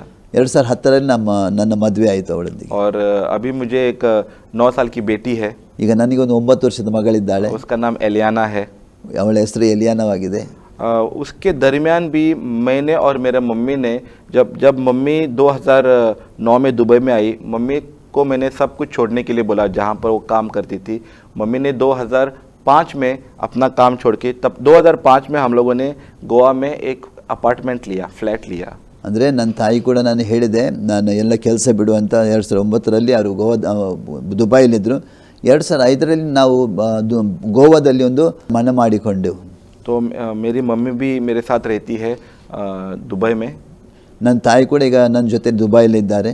और मैं अभी परमेश्वर ने मुझे मिनिस्ट्री दिया है. 2017 से मैंने मिनिस्ट्री स्टार्ट किया, वर्ल्ड रिवाइवल इंटरनेशनल बोल के. ಅಂದರೆ 2017ರಿಂದ ನಾನು ಈಗ ಪುನಃ ಸೇವೆಯಲ್ಲಿದ್ದೇನೆ, ವರ್ಲ್ಡ್ ರಿವೈವಲ್ ಮಿನಿಸ್ಟ್ರೀಸ್ ಅಂತ. मिनिस्ट्री दुबई में सर्विस करते हैं. ದುಬೈಲಿ ನಾವು ಸೇವೆ ಮಾಡ್ತಿದ್ದೇನೆ. युगांडा केन्या में सेवा करता हूँ. ಯುಗಾಂಡ ಮತ್ತು ಕೇನ್ಯಾದಲ್ಲಿ ಹೋಗಿ ನಾನು ಸೇವೆ ಮಾಡ್ತಾ ಇದ್ದೇನೆ. नेपाल में भी है मिनिस्ट्री. ನೇಪಾಳದಲ್ಲಿ ಕೂಡ ನನ್ನ ಸೇವೆ ಇದೆ. और इंडिया में थोड़े जगहों पर भी है यहाँ पे मिनिस्ट्री. ಭಾರತದಲ್ಲಿ ಕೂಡ ಕೆಲವು ಸ್ಥಳದಲ್ಲಿ ನನ್ನ ಸೇವೆ ಇದೆ. मतलब परमेश्वर मुझे देश देश में लेके जाने लगा. ದೇವರು ನನಗೆ ಬೇರೆ ಬೇರೆ ದೇಶದಲ್ಲಿ ಸೇವೆಗೋಸ್ಕರ ಕರ್ಕೊಂಡು ಹೋಗ್ತಾ ಇದ್ದಾನೆ. मतलब जो इंसान को बराबर इंग्लिश नहीं आता था और एजुकेशन भी उतना अच्छा नहीं था और कैसे बड़े लोगों के सामने उठना बैठना ये भी पता नहीं था. ಅಂದರೆ ನನಗೆ ಉತ್ತಮ ವಿದ್ಯಾಭ್ಯಾಸ ಇರಲಿಲ್ಲ, ಒಳ್ಳೆಯ ಸಂಸ್ಕಾರನೂ ಕೂಡ ಇರಲಿಲ್ಲ. ಆದರೆ ದೇವರು ಯಾವ ರೀತಿಯಲ್ಲಿ ಉನ್ನತ ವ್ಯಕ್ತಿಯೊಂದಿಗೆ ನನ್ನ ಸಂಗಡ ಕೂಡಿಸ್ತಾನಂತ. मतलब सच बोलूँ तो ऐसे भी बोल सकता हूँ कि मेरे पास बराबर मैनर्स भी नहीं था. मतलब कैसे बिहेव करना थोड़ी चीज़ों में नहीं मालूम था. ಅಂದರೆ ಯಾವ ರೀತಿ ಹೇಗೆ ಮಾತಾಡಬೇಕು, ಹೇಗೆ ಇರಬೇಕಂತ ಕೂಡ ನನಗೆ ಗೊತ್ತಿರಲಿಲ್ಲ. लेकिन ये ज़रूर कहना चाहूँगा कि परमेश्वर एक ऐसा परमेश्वर है जो मूर्ख और कमज़ोरों को वो बल देता है, वो बुद्धि देता है और वो आगे बढ़ाता है. ಅಂದರೆ ದೇವರಂದ್ರೆ ಯಾವ ದೇವರಂದರೆ ದೇವ್ರ ವಾಕ್ಯ ಹೇಳ್ತಿದ್ದಾರೆ, ಅವನು ಬಲಹೀನರನ್ನು ಬಲಪಡಿಸ್ತಾನೆ. ಅಂದರೆ ಮೂರ್ಖರಿಗೆ ಅವನು ಏನು ಮಾಡ್ತಾನೆ, ಉನ್ನತಿಗೆ ನಡೆಸ್ತಾನೆ ಅಂತ ಆ ವಚನದಲ್ಲಿ ಬರೆಯಲ್ಪಟ್ಟೆ, ಆ ರೀತಿ ಮಾಡ್ತಾನೆ ಆತನು. मतलब आज मैं जो भी हूँ और जो लेवल पे मैं आया हूँ, ये सिर्फ परमेश्वर के वजह से मैं हूँ. ಇವತ್ತು ನಾನು ಏನಾಗಿದ್ದೇನೆ, ಯಾವ ಪರಿಸ್ಥಿತಿ, ಯಾವ ರೀತಿ ನಾನು ಇದ್ದೇನೆ, ಅದೆಲ್ಲ ಯೇಸು ಸ್ವಾಮಿಯದು ಒಂದು ಕಾರ್ಯವಾಗಿದೆ. लोगों को प्रचार करता हूँ, सच्चाई क्या है वो बताता हूँ, और ताकि लोग उससे चंगाई पाए, लोगों का जीवन बदल जाए. और जैसे मैंने एक एक्सपीरियंस किया, अनुभव किया अपने जीवन में, लोग भी अभी अनुभव करते हैं, लोग भी वो परमेश्वर का प्यार देखते हैं और परमेश्वर के राज्य में चल के आ रहे हैं. ಅಂದರೆ ನಾನು ಅದನ್ನು ಅನುಭವಿಸಿದ್ದೇನೆ, ಮತ್ತು ಅದಕ್ಕಾಗಿ ನಾನು ದೇವರ ವಾಕ್ಯವನ್ನು ಜನರಿಗೆ ಹೇಳ್ತೇನೆ, ಜನರು ಕೂಡ ದೇವರ ಕಡೆಗೆ ತಿರುಗುತ್ತಾರೆ, ಅದ್ಭುತಗಳು ನಡೆದಿವೆ. ಇದರ ಮೂಲಕ ದೇವರ ರಾಜ್ಯಕ್ಕೆ ಜನರು ಕೂಡ ಬರ್ತಾ ಇರುವಂತ ನಾನು ನೋಡ್ತಾ ಇದ್ದೇನೆ. इतने सालों से मैं एक परमेश्वर का दास बोल के, एक सेवक बोल के काम कर रहा हूँ. इस दरमियान मैंने बहुत सारे चमत्कार देखे हैं, लेकिन ये कहना चाहूँगा कि बहुत सारे चमत्कारों में से सबसे बड़ा चमत्कार जो होता है इंसान के जीवन में, सर, ये है कि हमारा परिवर्तन. ಅಂದರೆ ನಾನು ತುಂಬ ನನ್ನ ಸೇವೆಯಲ್ಲಿ ನಾನು ತುಂಬ ಅದ್ಭುತಗಳನ್ನು ನೋಡಿದ್ದೇನೆ, ತುಂಬ ಅದ್ಭುತಗಳಾಗಿವೆ. ಆದರೆ ಅದ್ಭುತಕ್ಕಿಂತ ದೊಡ್ಡ ಅದ್ಭುತವಾಗಿದೆ ಯೇಸು ಸ್ವಾಮಿಯನ್ನು ತಿಳ್ಕೊಳ್ಳುವಂತಾಗಿದೆ. हाँ, जब मैं परिवर्तन कहता हूँ, मैं धर्म के बारे में नहीं कह रहा हूँ. ಅಂದರೆ ಒಂದು ಪರಿವರ್ತನೆ ಅಂತ ಹೇಳ್ತಾ ಇದೆ, ಪರಿವರ್ತನೆ ಧರ್ಮದ ಪರಿವರ್ತನೆ ನಾನು ಹೇಳ್ತಾ ಇಲ್ಲ. मतलब एक जीवन का परिवर्तन बोल रहा हूँ, एक कैरेक्टर का परिवर्तन बोल रहा हूँ. ಒಂದು ಜೀವಿತದ ಪರಿವರ್ತನೆ ಅಂದರೆ ಒಬ್ಬ ವ್ಯಕ್ತಿಯ ಜೀವಿತದ ಪರಿವರ್ತನೆ. ಅಂದರೆ ಒಂದು ರೀತಿ ಹೇಳಿದ್ರೆ, ಒಂದು ಕಾಲದಲ್ಲಿ ಕುಡಿಯೋದು ಬಡಿಯೋದು ಅದರಲ್ಲಿರುವಂಥ ವ್ಯಕ್ತಿಯನ್ನು ಜೀವಿತ ಬದಲಾಗುವಂಥದ್ದು. मतलब जो लड़का गाली मारता था, गुस्सा करता था, गलत काम करता था, आज वही इंसान का मुंह सच्चाई बात कर रहा है. ಅಂದರೆ ಒಂದು ಕಾಲದಲ್ಲಿ ಬೈಯುತ್ತಿದ್ದ, ಬೇರೆ ಬೇರೆ ಕೆಟ್ಟ ಕಾರ್ಯಗಳನ್ನು ಮಾಡುವಂಥ ಒಂದು ವ್ಯಕ್ತಿ ಈಗ ಒಂದು ಸತ್ಯದ ಬಗ್ಗೆ ಜನರಿಗೆ ಹೇಳುವಂಥ ಕಾರ್ಯ ಮಾಡ್ತಾ ಇದ್ದಾನೆ. मैंने एक वचन पढ़ा था, मत्ती चैप्टर 6 वर्स नंबर 33. ಮತ್ತೆ 6:33 ಒಂದು ವಾಕ್ಯ ಹೀಗೆ ಹೇಳ್ತದೆ, उसमें यीशु कहता है, seek ye first the kingdom of God and his righteousness. ಅಂದರೆ ಮೊದಲು ಹುಡುಕಿದ ದೇವರ ರಾಜ್ಯವನ್ನು ಆತನ ನೀತಿಯನ್ನು அந்த ವಾಕ್ಯದಲ್ಲಿ ಬರೆಯಲ್ಪಟ್ಟಿದೆ. And everything that you need will follow you. ಅಂದರೆ ಅದರ ಹಿಂದೆಗಡೆ ನಿಮ್ಗೆ ಏನೆಲ್ಲ ಬೇಕು ಅದು ನಿಮಗೆ ಸಿಗ್ತದೆ ಅಂತ ವಾಕ್ಯದಲ್ಲಿ ಬರೆಯಲ್ಪಟ್ಟಿದೆ. ये स्क्रिप्चर मुझे एक ब्रदर ने बताया था, जब मेरे को बाइबल भी बराबर नहीं मालूम था, तो ये मेरे लिए, मेरा जीवन ये स्क्रिप्चर के ऊपर बिल्डअप हुआ है. ಅಂದರೆ ನನಗೆ ಒಬ್ಬ ಈ ವಾಕ್ಯವನ್ನು ಒಬ್ಬ ಸಹೋದರ ಹೇಳಿದರು. ಈ ವಾಕ್ಯ ತಿಳಿದುಕೊಂಡ ನಂತರ ಆ ವಾಕ್ಯದಲ್ಲಿ ನನ್ನ ಜೀವಿತ ಕಟ್ಟಿ ಬಂತು, ಅಂದರೆ ಒಳ್ಳೆ ಕಟ್ಟಿ ಬಂದಿತ್ತು. मैं, मेरा वाइफ, मेरा बेटी, मेरा मम्मी, अभी हम लोग परमेश्वर को सर्व कर रहे हैं, उसके राज्य के पीछे सर्व कर रहे हैं. हम लोगों को जो भी चाहिए, हमारी जो भी ज़रूरतें है, परमेश्वर पूरा कर रहा है. ಅಂದರೆ ನಾನು, ನನ್ನ ಹೆಂಡತಿ, ಮಗಳು ಮತ್ತು ನನ್ನ ತಾಯಿ, ನಮ್ಮ ಜೊತೆಯಾಗಿ ದೇವರ ಸೇವೆ ಮಾಡ್ತಾ ಇದ್ದೇವೆ. ಈ ದೇವರ ಸೇವೆ ಮಾಡುವಾಗ ನಮಗೆ ಏನು ಅವಶ್ಯಕತೆ ಉಂಟು ಅದನ್ನು ದೇವರೆಲ್ಲ ನಮಗೆ ಒದಗಿಸಿಕೊಡುವನಾಗಿದ್ದಾನೆ. परमेश्वर यीशु के द्वारा हम लोगों को एक अनंत जीवन मिलता है. ದೇವರು ಕ್ರಿಸ್ತನ ಮೂಲಕ ನಮಗೆ ನಿತ್ಯ ಜೀವಿತವನ್ನು ಕೊಡುವನಾಗಿದ್ದಾನೆ. बाइबल में ये लिखा है कि परमेश्वर ने जब हम लोग को रचाया, उसने हमको उसकी तरह बनाया. ಅಂದರೆ ದೇವ್ರ ವಾಕ್ಯ ಹೇಳ್ತದೆ, ದೇವರು ನಮ್ಮನ್ನು ಉಂಟು ಮಾಡಿದ ಹೇಗೆ ಅಂದರೆ ಆತನ ಸ್ವರೂಪದಲ್ಲಿ ನಮ್ಮನ್ನು ಉಂಟು ಮಾಡಿದಂತ ಅಲ್ಲಿ ವಾಕ್ಯದಲ್ಲಿ ಬರೆಯಲ್ಪಟ್ಟಿದೆ. इसके लिए परमेश्वर हमारे में है बोल के लोगों को दिखना चाहिए. ಅಂದರೆ ದೇವರು ನಮ್ಮ ಒಳಗೆ ಇದ್ದಾನಂತ ಜನರು ನಮ್ಮನ್ನು ನೋಡಬೇಕು. और ये तभी हो सकता है जब हम वचन पढ़े और वो वचन का इस्तेमाल करें. ಅಂದರೆ ಹೇಗೆ ಅಂದರೆ ದೇವರ ವಾಕ್ಯ ಓದಬೇಕು, ಓದಿ ನಾವು ಆ ರೀತಿ ಜೀವಿಸಬೇಕು. आज बहुत सारे लोग अंधेरे में है, तकलीफ में है, और सिर्फ हम जब उनको वचन देते हैं, हम देखते हैं कि वो अंधेरे से छुटकारा पाते हैं. ಅಂದರೆ ಜನರು ತುಂಬ ಜನ ಕತ್ತಲೆಯಲ್ಲಿದ್ದಾರೆ, ಬೇರೆ ಬೇರೆ ಅಂಧಕಾರದ ಹಿನ್ನೆಲೆಯಲ್ಲಿದ್ದಾರೆ. ನಾನು ಯಾವಾಗ ದೇವರ ವಾಕ್ಯವನ್ನು ಹೇಳುವಾಗ ಅವರು ಆ ಅಂಧಕಾರದಿಂದ, ಕತ್ತಲೆಯಿಂದ ಅವರು ಜನರು ಬಿಡುಗಡೆ ಆಗೋದು ನಾವು ನೋಡ್ತಾ ಇದ್ದೇವೆ. मतलब वचन ऐसा कहता है कि उन्होंने हमें अंधेरे से निकाल के उजाले में लेके आया. ದೇವರ ವಾಕ್ಯ ಹೀಗೆ ಬರೆಯಲ್ಪಟ್ಟಿದೆ, ದೇವರು ನಮ್ಮನ್ನು ಕತ್ತಲೋಕದಿಂದ ತೆಗೆದು ಒಂದು ಬೆಳಕಿನ ರಾಜ್ಯಕ್ಕೆ ನಮ್ಮ ಸೇರಿಸಿದ್ದಾನಂತ. यही तो असली ट्रांसफॉर्मेशन है. ಇದು ನಿಜವಾದ ಒಂದು ಬದಲಾವಣೆ ಆಗಿದೆ. यही तो असली परिवर्तन है. ನಿಜವಾದ ಒಂದು ಜನರ ಜೀವಿತದಲ್ಲಿ ಒಂದು ಬದಲಾವಣೆ ಆಗಿರ್ತದೆ. धर्म की, बाइबल में धर्म की बात किधर आती ही नहीं है.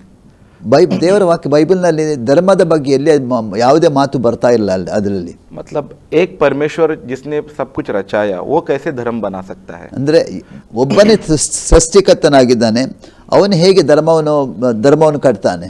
धर्म तो इंसान ने बनाया ಧರ್ಮವು ಮನುಷ್ಯನು ಕಟ್ಟಿದಾಗಿರ್ತದೆ. और वो हिसाब से सिखाते गए.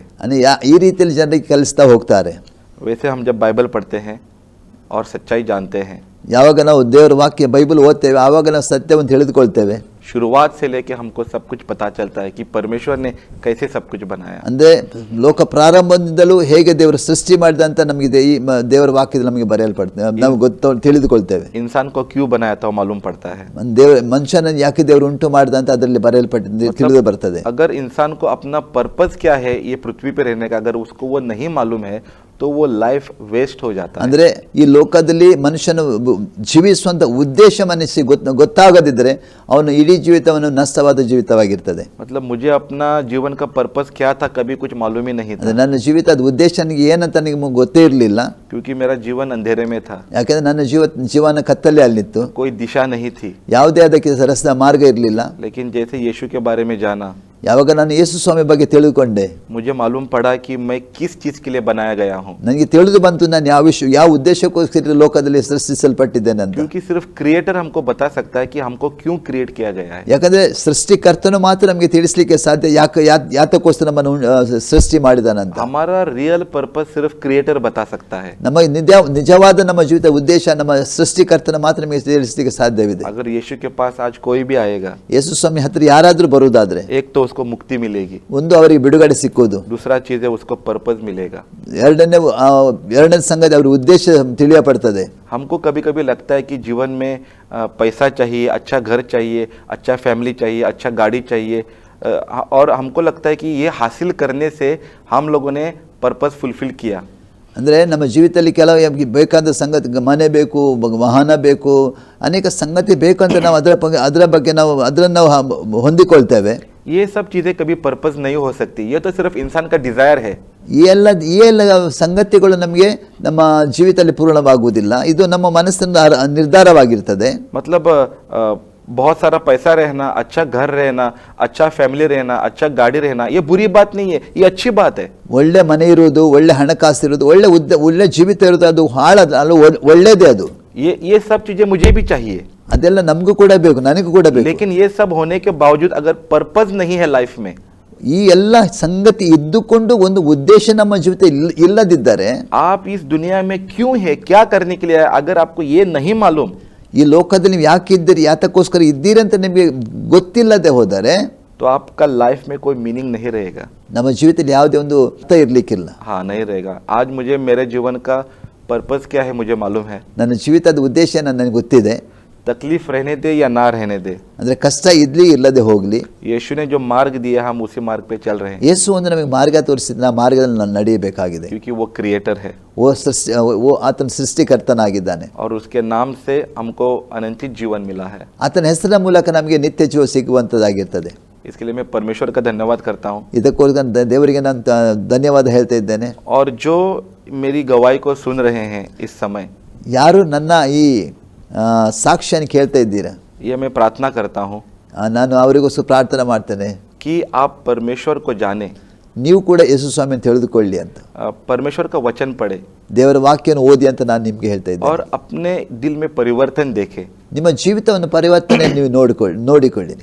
मेरी प्रार्थना ये है कि लोग वचन को जाने और परमेश्वर ने उनको क्यों बनाया गया है उसका पर्पस वो लोग ढूंढ ले, क्योंकि वो पर्पस सिर्फ परमेश्वर बोल सकता है. ಅಂದರೆ ಅವರಿಗೆ ಒಂದು ಆಸೆ ಅಂದರೆ ಜನರು ದೇವರ ವಾಕ್ಯ ತಿಳ್ಕೊಳ್ಬೇಕು, ದೇವರ ಬಗ್ಗೆ ತಿಳ್ಕೊಳ್ಬೇಕು, ಮತ್ತು ಅವರ ಜೀವಿತ ಉದ್ದೇಶಗಳನ್ನು ತಿಳ್ಕೊಳ್ಬೇಕಂತ ನನ್ನ ಆಸೆ ಆಗಿದೆ. और एक चीज़ मैं कहना चाहूँगा भूलने से पहले कि बहुत लोगों को ये सवाल रहेगा कि मेरे बहन के बारे में क्या हुआ. मेरी बहन जिंदा है, एक मिरेकल है, वो अभी गोवा में रह रही है. ಅಂದರೆ ನನ್ನ ಸಹೋದರಿಯ ಬಗ್ಗೆ ನಾನು ಹೇಳಿದೆ, ಅನೇಕರಿಗೆ ಆಸೆ ಇರಬಹುದು ಆ ಸಹೋದರಿ ಏನಾಯ್ತಂದ್ರೆ ಈಗ ಅವರು ಕೂಡ ಜೀವಂತವಾಗಿದ್ದಾರೆ, ಅವರು ಕೂಡ ಗೋವಾದಲ್ಲಿದ್ದಾರೆ ಇವಾಗ. पास्टर जी, आपके बहन के बारे में आपने बोला, हाँ, आपके फादर के बारे में क्या पास्टर जी? मेरे फादर के बारे में सर बहुत साल के बाद, मतलब जब मैं 2005 के बाद एक बार जब मैं इंडिया गया था गोवा, तो मैं अपने मेरे फादर तभी भी बैंक में काम करते थे, मैं उनको मिलने गया तो उन्होंने मुझे नहीं पहचाना, क्योंकि बहुत साल के बाद में उन्होंने मुझे देखा और मैंने उनको देखा. मतलब ಅಂದರೆ ಅವರು ಹೇಳುವಂಥ ತಂದೆ ಬಗ್ಗೆ ನಾನು ಕೇಳುವಾಗ ಅಂದರೆ ಅವರು ಸುಮಾರು ವರ್ಷದ ನಂತರ ಅಂದರೆ 2012ರಲ್ಲಿ ಅವರು ತಂದೆಗೆ ಅವರು ಭೇಟಿಯಾಗಲಿಕ್ಕೆ ಹೋದರು. ಆವಾಗ ಅವರು ಬ್ಯಾಂಕ್ನಲ್ಲಿ ಕೆಲಸ ಮಾಡ್ತಿದ್ರು. ಆದರೆ ಇವರ ಪರಿಚಯ ಅವರಿಗೆ ಆಗಲಿಲ್ಲ. ಇವರಿಗೆ ಅವರ ಪರಿಚಯ ಆಗಿತ್ತು, ಆದರೆ ಅವರಿಗೆ ಇವರ ಪರಿಚಯ ಆಗಲಿಲ್ಲ. मतलब 15 साल के ऊपर हो गया था, हम लोगों ने एक दूसरे को नहीं देखा था. ಅಂದರೆ ಒಬ್ಬರೊಬ್ಬರು ನೋಡಿದ್ರೆ 15 ವರ್ಷ ಜಾಸ್ತಿ ಆಗಿತ್ತು.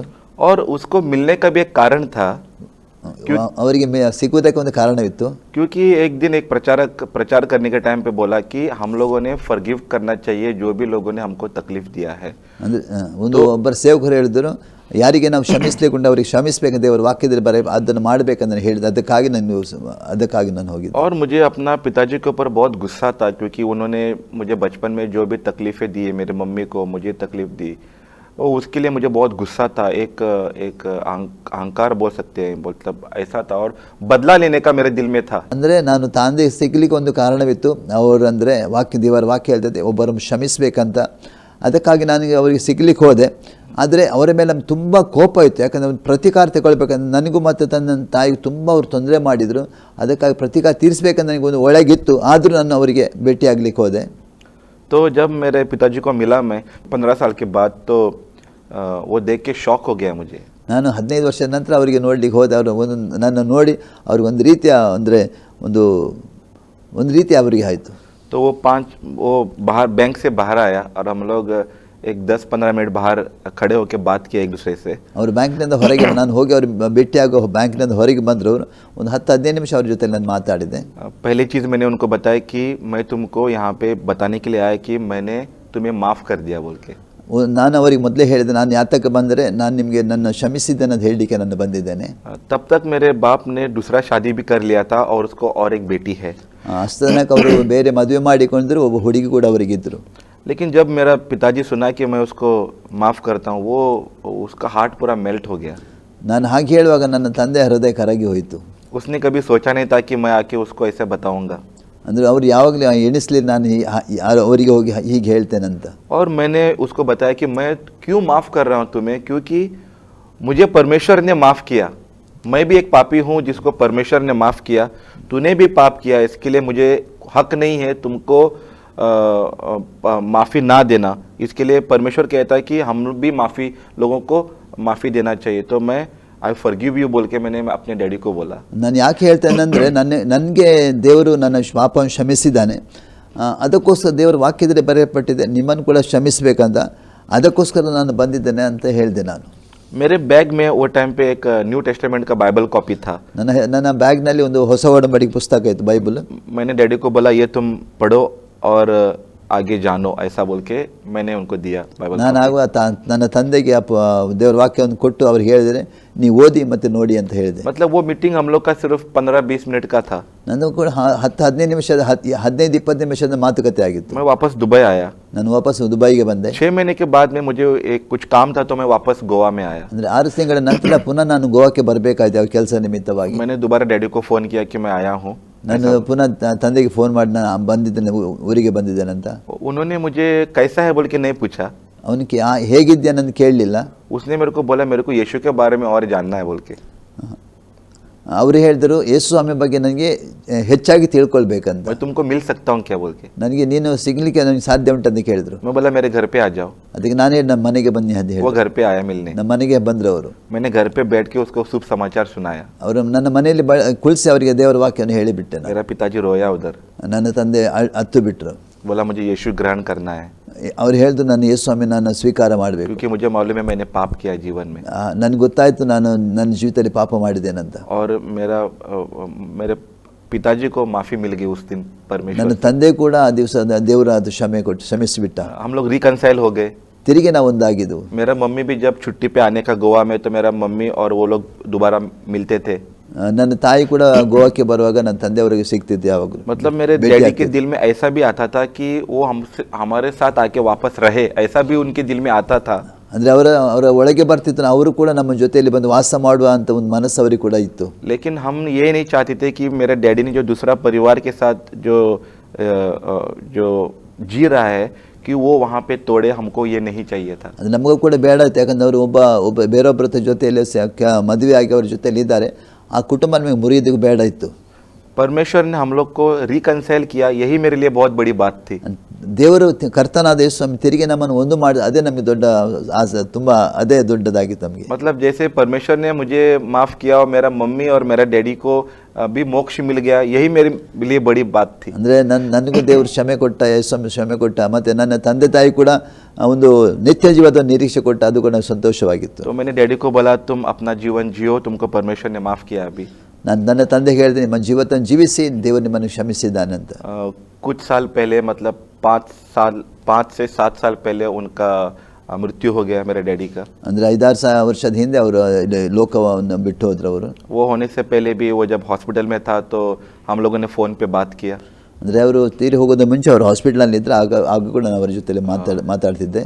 और प्रे भी किया. ಅವರಿಗೋಸ್ಕರ ಪ್ರಾರ್ಥನೆ ಕೂಡ ಮಾಡ್ತಿದ್ದೆ. लेकिन एक समाधान है मेरे दिल में ಒಂದು ಸಮಾಧಾನ ಒಳಗಿದೆ कि मेरा पिताजी भी आज स्वर्ग में है बोल के. ನನ್ನ ತಂದೆ ಕೂಡ ಈಗ ಪರಲೋಕದಲ್ಲಿ ಇದ್ದಾರೆ ಅಂತ. क्योंकि पापियों की उम्मीद सिर्फ यीशु मसीह है. ಪಾಪಿಗೆ ಒಂದೇ ಒಂದು ನಿರೀಕ್ಷೆ ಯೇಸು ಸ್ವಾಮಿ ಆಗಿದ್ದಾನೆ. कितना भी बुरा पापी रहने दो, ಎಷ್ಟು ದೊಡ್ಡ ಪಾಪಿ ಆಗಿದ್ದು, कोई भी दिल से पश्चाताप करेगा तो उसको माफी मिलेगी. ಯಾರು ಕೂಡ ಪಶ್ಚಾತ್ತಾಪ ಪಡೆದು ದೇವರನ್ನು ಕ್ಷಮಿಸ್ತಾನೆ. ये परमेश्वर का वादा है. ಯೇಸು ಸ್ವಾಮಿಯ ವಾಗ್ದಾನವಾಗಿದೆ. और मैं मानता हूँ कि परमेश्वर ने वो वादा पूरा किया है, इसके लिए वो स्वर्ग में है. ಯಾಕಂದರೆ ದೇವರ ಆ ವಾಗ್ದಾನ ಪೂರ್ಣ ಮಾಡಿದ, ಅದಕ್ಕೋಸ್ಕರ ಪರಲೋಕದಲ್ಲಿದ್ದಾರೆ. परमेश्वर मिरेकल करने वाला परमेश्वर है. ದೇವರು ಅದ್ಭುತ ಮಾಡೋ ದೇವರಾಗಿದ್ದಾನೆ ಯೇಸು ಸ್ವಾಮಿ. आज जो ये गवाही को देख रहे हैं, ಈಗ ನೀವು ನನ್ನ ಸಾಕ್ಷ್ಯನ ಹೇಳ್ತಾ ಇದ್ದೀರಿ. मैं प्रार्थना करता हूँ, ನಾನು ಪ್ರಾರ್ಥನೆ ಮಾಡ್ತಾ ಇದ್ದೇನೆ, अगर जिसको चंगाई चाहिए, ಯಾರಿಗಾದರೂ ಆರೋಗ್ಯ ಬೇಕಾದರೆ, छुटकारा चाहिए, ಬಿಡುಗಡೆ ಬೇಕಾದರೆ, वो यीशु के नाम से पाए. ಓ ಯೇಸು ಕ್ರಿಸ್ತನ ನಾಮದಲ್ಲಿ ಸಿಗುವಂತದ್ದಾಗಿರ್ತದೆ. जैसे मेरे जीवन में मैंने देखा है, ನನ್ನ ಜೀವಿತ ನಾನು ನೋಡಿದ್ದೇನೆ. आप परमेश्वर का उजाला अपने जीवन में देखें. ನೀವು ಕೂಡ ದೇವರ ಬೆಳಕನ್ನು ನಿಮ್ಮ ಜೀವಿತದಲ್ಲಿ ನೋಡಲಿಕ್ಕಿದ್ದೀರಿ, यीशु के नाम से. ಯೇಸುವಿನ ನಾಮದಲ್ಲಿ. आमीन. थैंक यू फर्स्ट, आपका हमारा आसरे टीवी में आके आपका गवाही दी. बचपन से आप एक तक आप कैसे क्या कर रहा है, कैसे कर रहा है, परमेश्वर का सेवा कैसे कर रहा है करके. Thank you pastor, thank you हमारे बीच में आके ये गवाही देने के लिए आपको थैंक्स बोलते हैं. और आपको, आपका परिवार को, आपको गलेसे को परमेश्वर और भी आशीष करने दो, और भी आपको परमेश्वर दुनिया के हर जगह में सेवा के लिए लेके जाने तो हमारा प्रार्थना है pastor ji. Thank you pastor ji. ಪ್ರಿಯ ಆಸರೆ ಟಿ ವೀಕ್ಷಕರೇ, ಈ ತನಕ ನೀವು ಸಾಕ್ಷಿ ಕೇಳಿದ್ರಿ. ಫಸ್ಟ್ ವಿಜಯೇಂದ್ರ ಅವರ ಸಾಕ್ಷಿ ಕೇಳ್ತಾ ಇದ್ದೀರಿ. ಖಂಡಿತವಾಗಿ ಅವರಿಗೋಸ್ಕರ, ಅವರ ಕುಟುಂಬಕ್ಕೋಸ್ಕರ, ಅವರ ಸೇವೆಗೋಸ್ಕರ ನೀವು ಪ್ರಾರ್ಥನೆ ಮಾಡಿರಿ. ನೋಡಿ, ಯಾವ ವ್ಯಕ್ತಿಯನ್ನು ಯಾವ ರೀತಿ ದೇವರು ಬದಲಾವಣೆ ಮಾಡ್ತಾನಂತೆ ಅಂದರೆ, ಬೈಬಲ್ನಲ್ಲಿ ಒಂದು ವಾಕ್ಯ ಹೀಗೆ ಹೇಳಲ್ಪಡ್ತದೆ, ನರಪ್ರಾಣಿಗಳನ್ನು ದೇವರಿಗೆ ಅಸಾಧ್ಯವಾದಂಥ ಒಂದು ಅಂತ ಕೇಳ್ತಾನೆ. ಅಂದರೆ ನಮಗೆ ಅನೇಕ ಸಂಗತಿಗಳು ಅಸಾಧ್ಯವಾಗಿರ್ಬೋದು. ಅಂದರೆ ನನಗೆ ಯಾರಿಲ್ಲ, ನನಗೆ ಯಾರು ಸಹಾಯ ಮಾಡುವರಿಲ್ಲ, ನನ್ನ ಯಾರು ಎತ್ತುವರಿಲ್ಲ, ನನಗೆ ಒಳ್ಳೆಯ ಜೀವಿತ ಇಲ್ಲ, ನಮ್ಮ ಜೀವಿತ ಅನೇಕ ಅನಿಸಿಕೆ ಇರ್ಬೋದು. ಆದರೆ ಎಲ್ಲ ಅನಿಸಿಕೆಗೆ ಒಂದೇ ಒಂದು ಉತ್ತರ ಯೇಸು ಆಗಿದ್ದಾನೆ. ನೀನು ಯೇಸುವನ್ನು ತಿಳಿದುಕೊಳ್ಳೋದಾದರೆ, ಯೇಸುವನ್ನು ನಿನ್ನ ಜೀವಿತದಲ್ಲಿ ನೀನು ಸ್ವೀಕಾರ ಮಾಡೋದಾದರೆ, ನಿನ್ನ ಜೀವಿತದಲ್ಲಿ ಅವರಿಗಿಂತಲೂ ಇನ್ನೂ ಕೂಡ ದೊಡ್ಡ ಅದ್ಭುತ ಮಾಡಲಿಕ್ಕೆ ಆತ ಶಕ್ತನಾಗಿದೆ. ಯಾಕೆಂದರೆ ಅವರು ಹೇಳಿದರು, ಆತನ ಸೃಷ್ಟಿಕರ್ತನಾಗಿದೆ, ನಮ್ಮನ್ನು ಉಂಟು ಮಾಡಿದ ಆತನಾಗಿದ್ದಾನೆ. ಉಂಟು ಮಾಡಿದ ನಮ್ಮ ಜೀವಿತದಲ್ಲಿ ಏನು ಕೊರತೆ ಇರೋದಾದರೆ, ಆ ಕೊರತೆಯಿಂದ ಆತನ ಬಿಡಿಸಿ ನಮಗೆ ಉನ್ನತವನ್ನ ಸ್ಥಿತಿಯನ್ನು, ಉನ್ನತವನ್ನ ಸ್ಥಾನವನ್ನು ಕೊಡಲಿಕ್ಕೆ ಅದನ್ನು ಸಾಧ್ಯವಿದೆ. ಪ್ರಿಯರೇ, ಈ ತನಕ ಆಸರೆ ಟಿವಿಯಲ್ಲಿ ಈ ಸುವಾರ್ತಿಕ ಕಾರ್ಯಕ್ರಮ ನೋಡ್ತಾ ಇದ್ದೀರಿ. ತಿರುಗಿ ನಾನು ಹೇಳ್ತೇನೆ, ಪಾಸ್ಟರ್ ವಿಜಯೇಂದ್ರ ಅವರಿಗೋಸ್ಕರ, ಅವ್ರ ಕುಟುಂಬಕ್ಕೋಸ್ಕರ, ಸೇವೆಗೋಸ್ಕರ ನೀವು ಕೂಡ ಪ್ರಾರ್ಥನೆ ಮಾಡಿರಿ. ದೇವರು ಅವರನ್ನು ಕೂಡ ಶಕ್ತವಾದ ಸೇವೆಯಲ್ಲಿ ಉಪಯೋಗಿಸೋದಕ್ಕಾಗಿ, ಅನೇಕ ದೇಶ ಭಾಷೆಗಳ ಮಧ್ಯೆಲ್ಲೂ ಕರ್ಕೊಂಡೋಗಿ ದೇವರ ಸೇವೆ ಮಾಡೋದಕ್ಕಾಗಿ, ಆತ್ಮಗಳನ್ನು ಕತ್ತಲೆ ಆತ್ಮ ನಶದಲ್ಲಿರೋ ಆತ್ಮ ದೇವರ ರಾಜ್ಯಕ್ಕೆ ಆಧಾರಪಡಿಸುವಂಥ ಒಂದು ಇನ್ನೂ ಕೂಡ ಬಲವಾದ ಕೃಪೆ ಅವ್ರ ದೇವರಿಗೆ ಕೊಟ್ಟು ಅವ್ರು ನಡೆಸಲಿಕ್ಕಾಗಿ ನೀವು ಪ್ರಾರ್ಥನೆ ಮಾಡಿ ನಿಮ್ಮಲ್ಲಿ ಕೇಳಿಕೊಳ್ತೇನೆ. ಈ ತನಕ ಆಸರೆ ಟಿವಿಯಲ್ಲಿ ಸಾಕ್ಷಿ ನೋಡ್ತಾ ಇದ್ದೀರಿ. ನಿಮ್ಮನ್ನು ಕೂಡ ನಾನು ಯೇಸು ಕ್ರಿಸ್ತನ ನಾಮ ವಂದನೆ ಹೇಳ್ತಾ ಇದ್ದೇನೆ. ತಿರುಗಿ ಇನ್ನೊಂದು ಈ ಕಾರ್ಯಕ್ರಮ ಬರುವ ತನಕ ನೋಡ್ತಾ ಇರಿ ಆಸರೆ ಟಿವಿ. ವಂದನೆಗಳು. Thank you.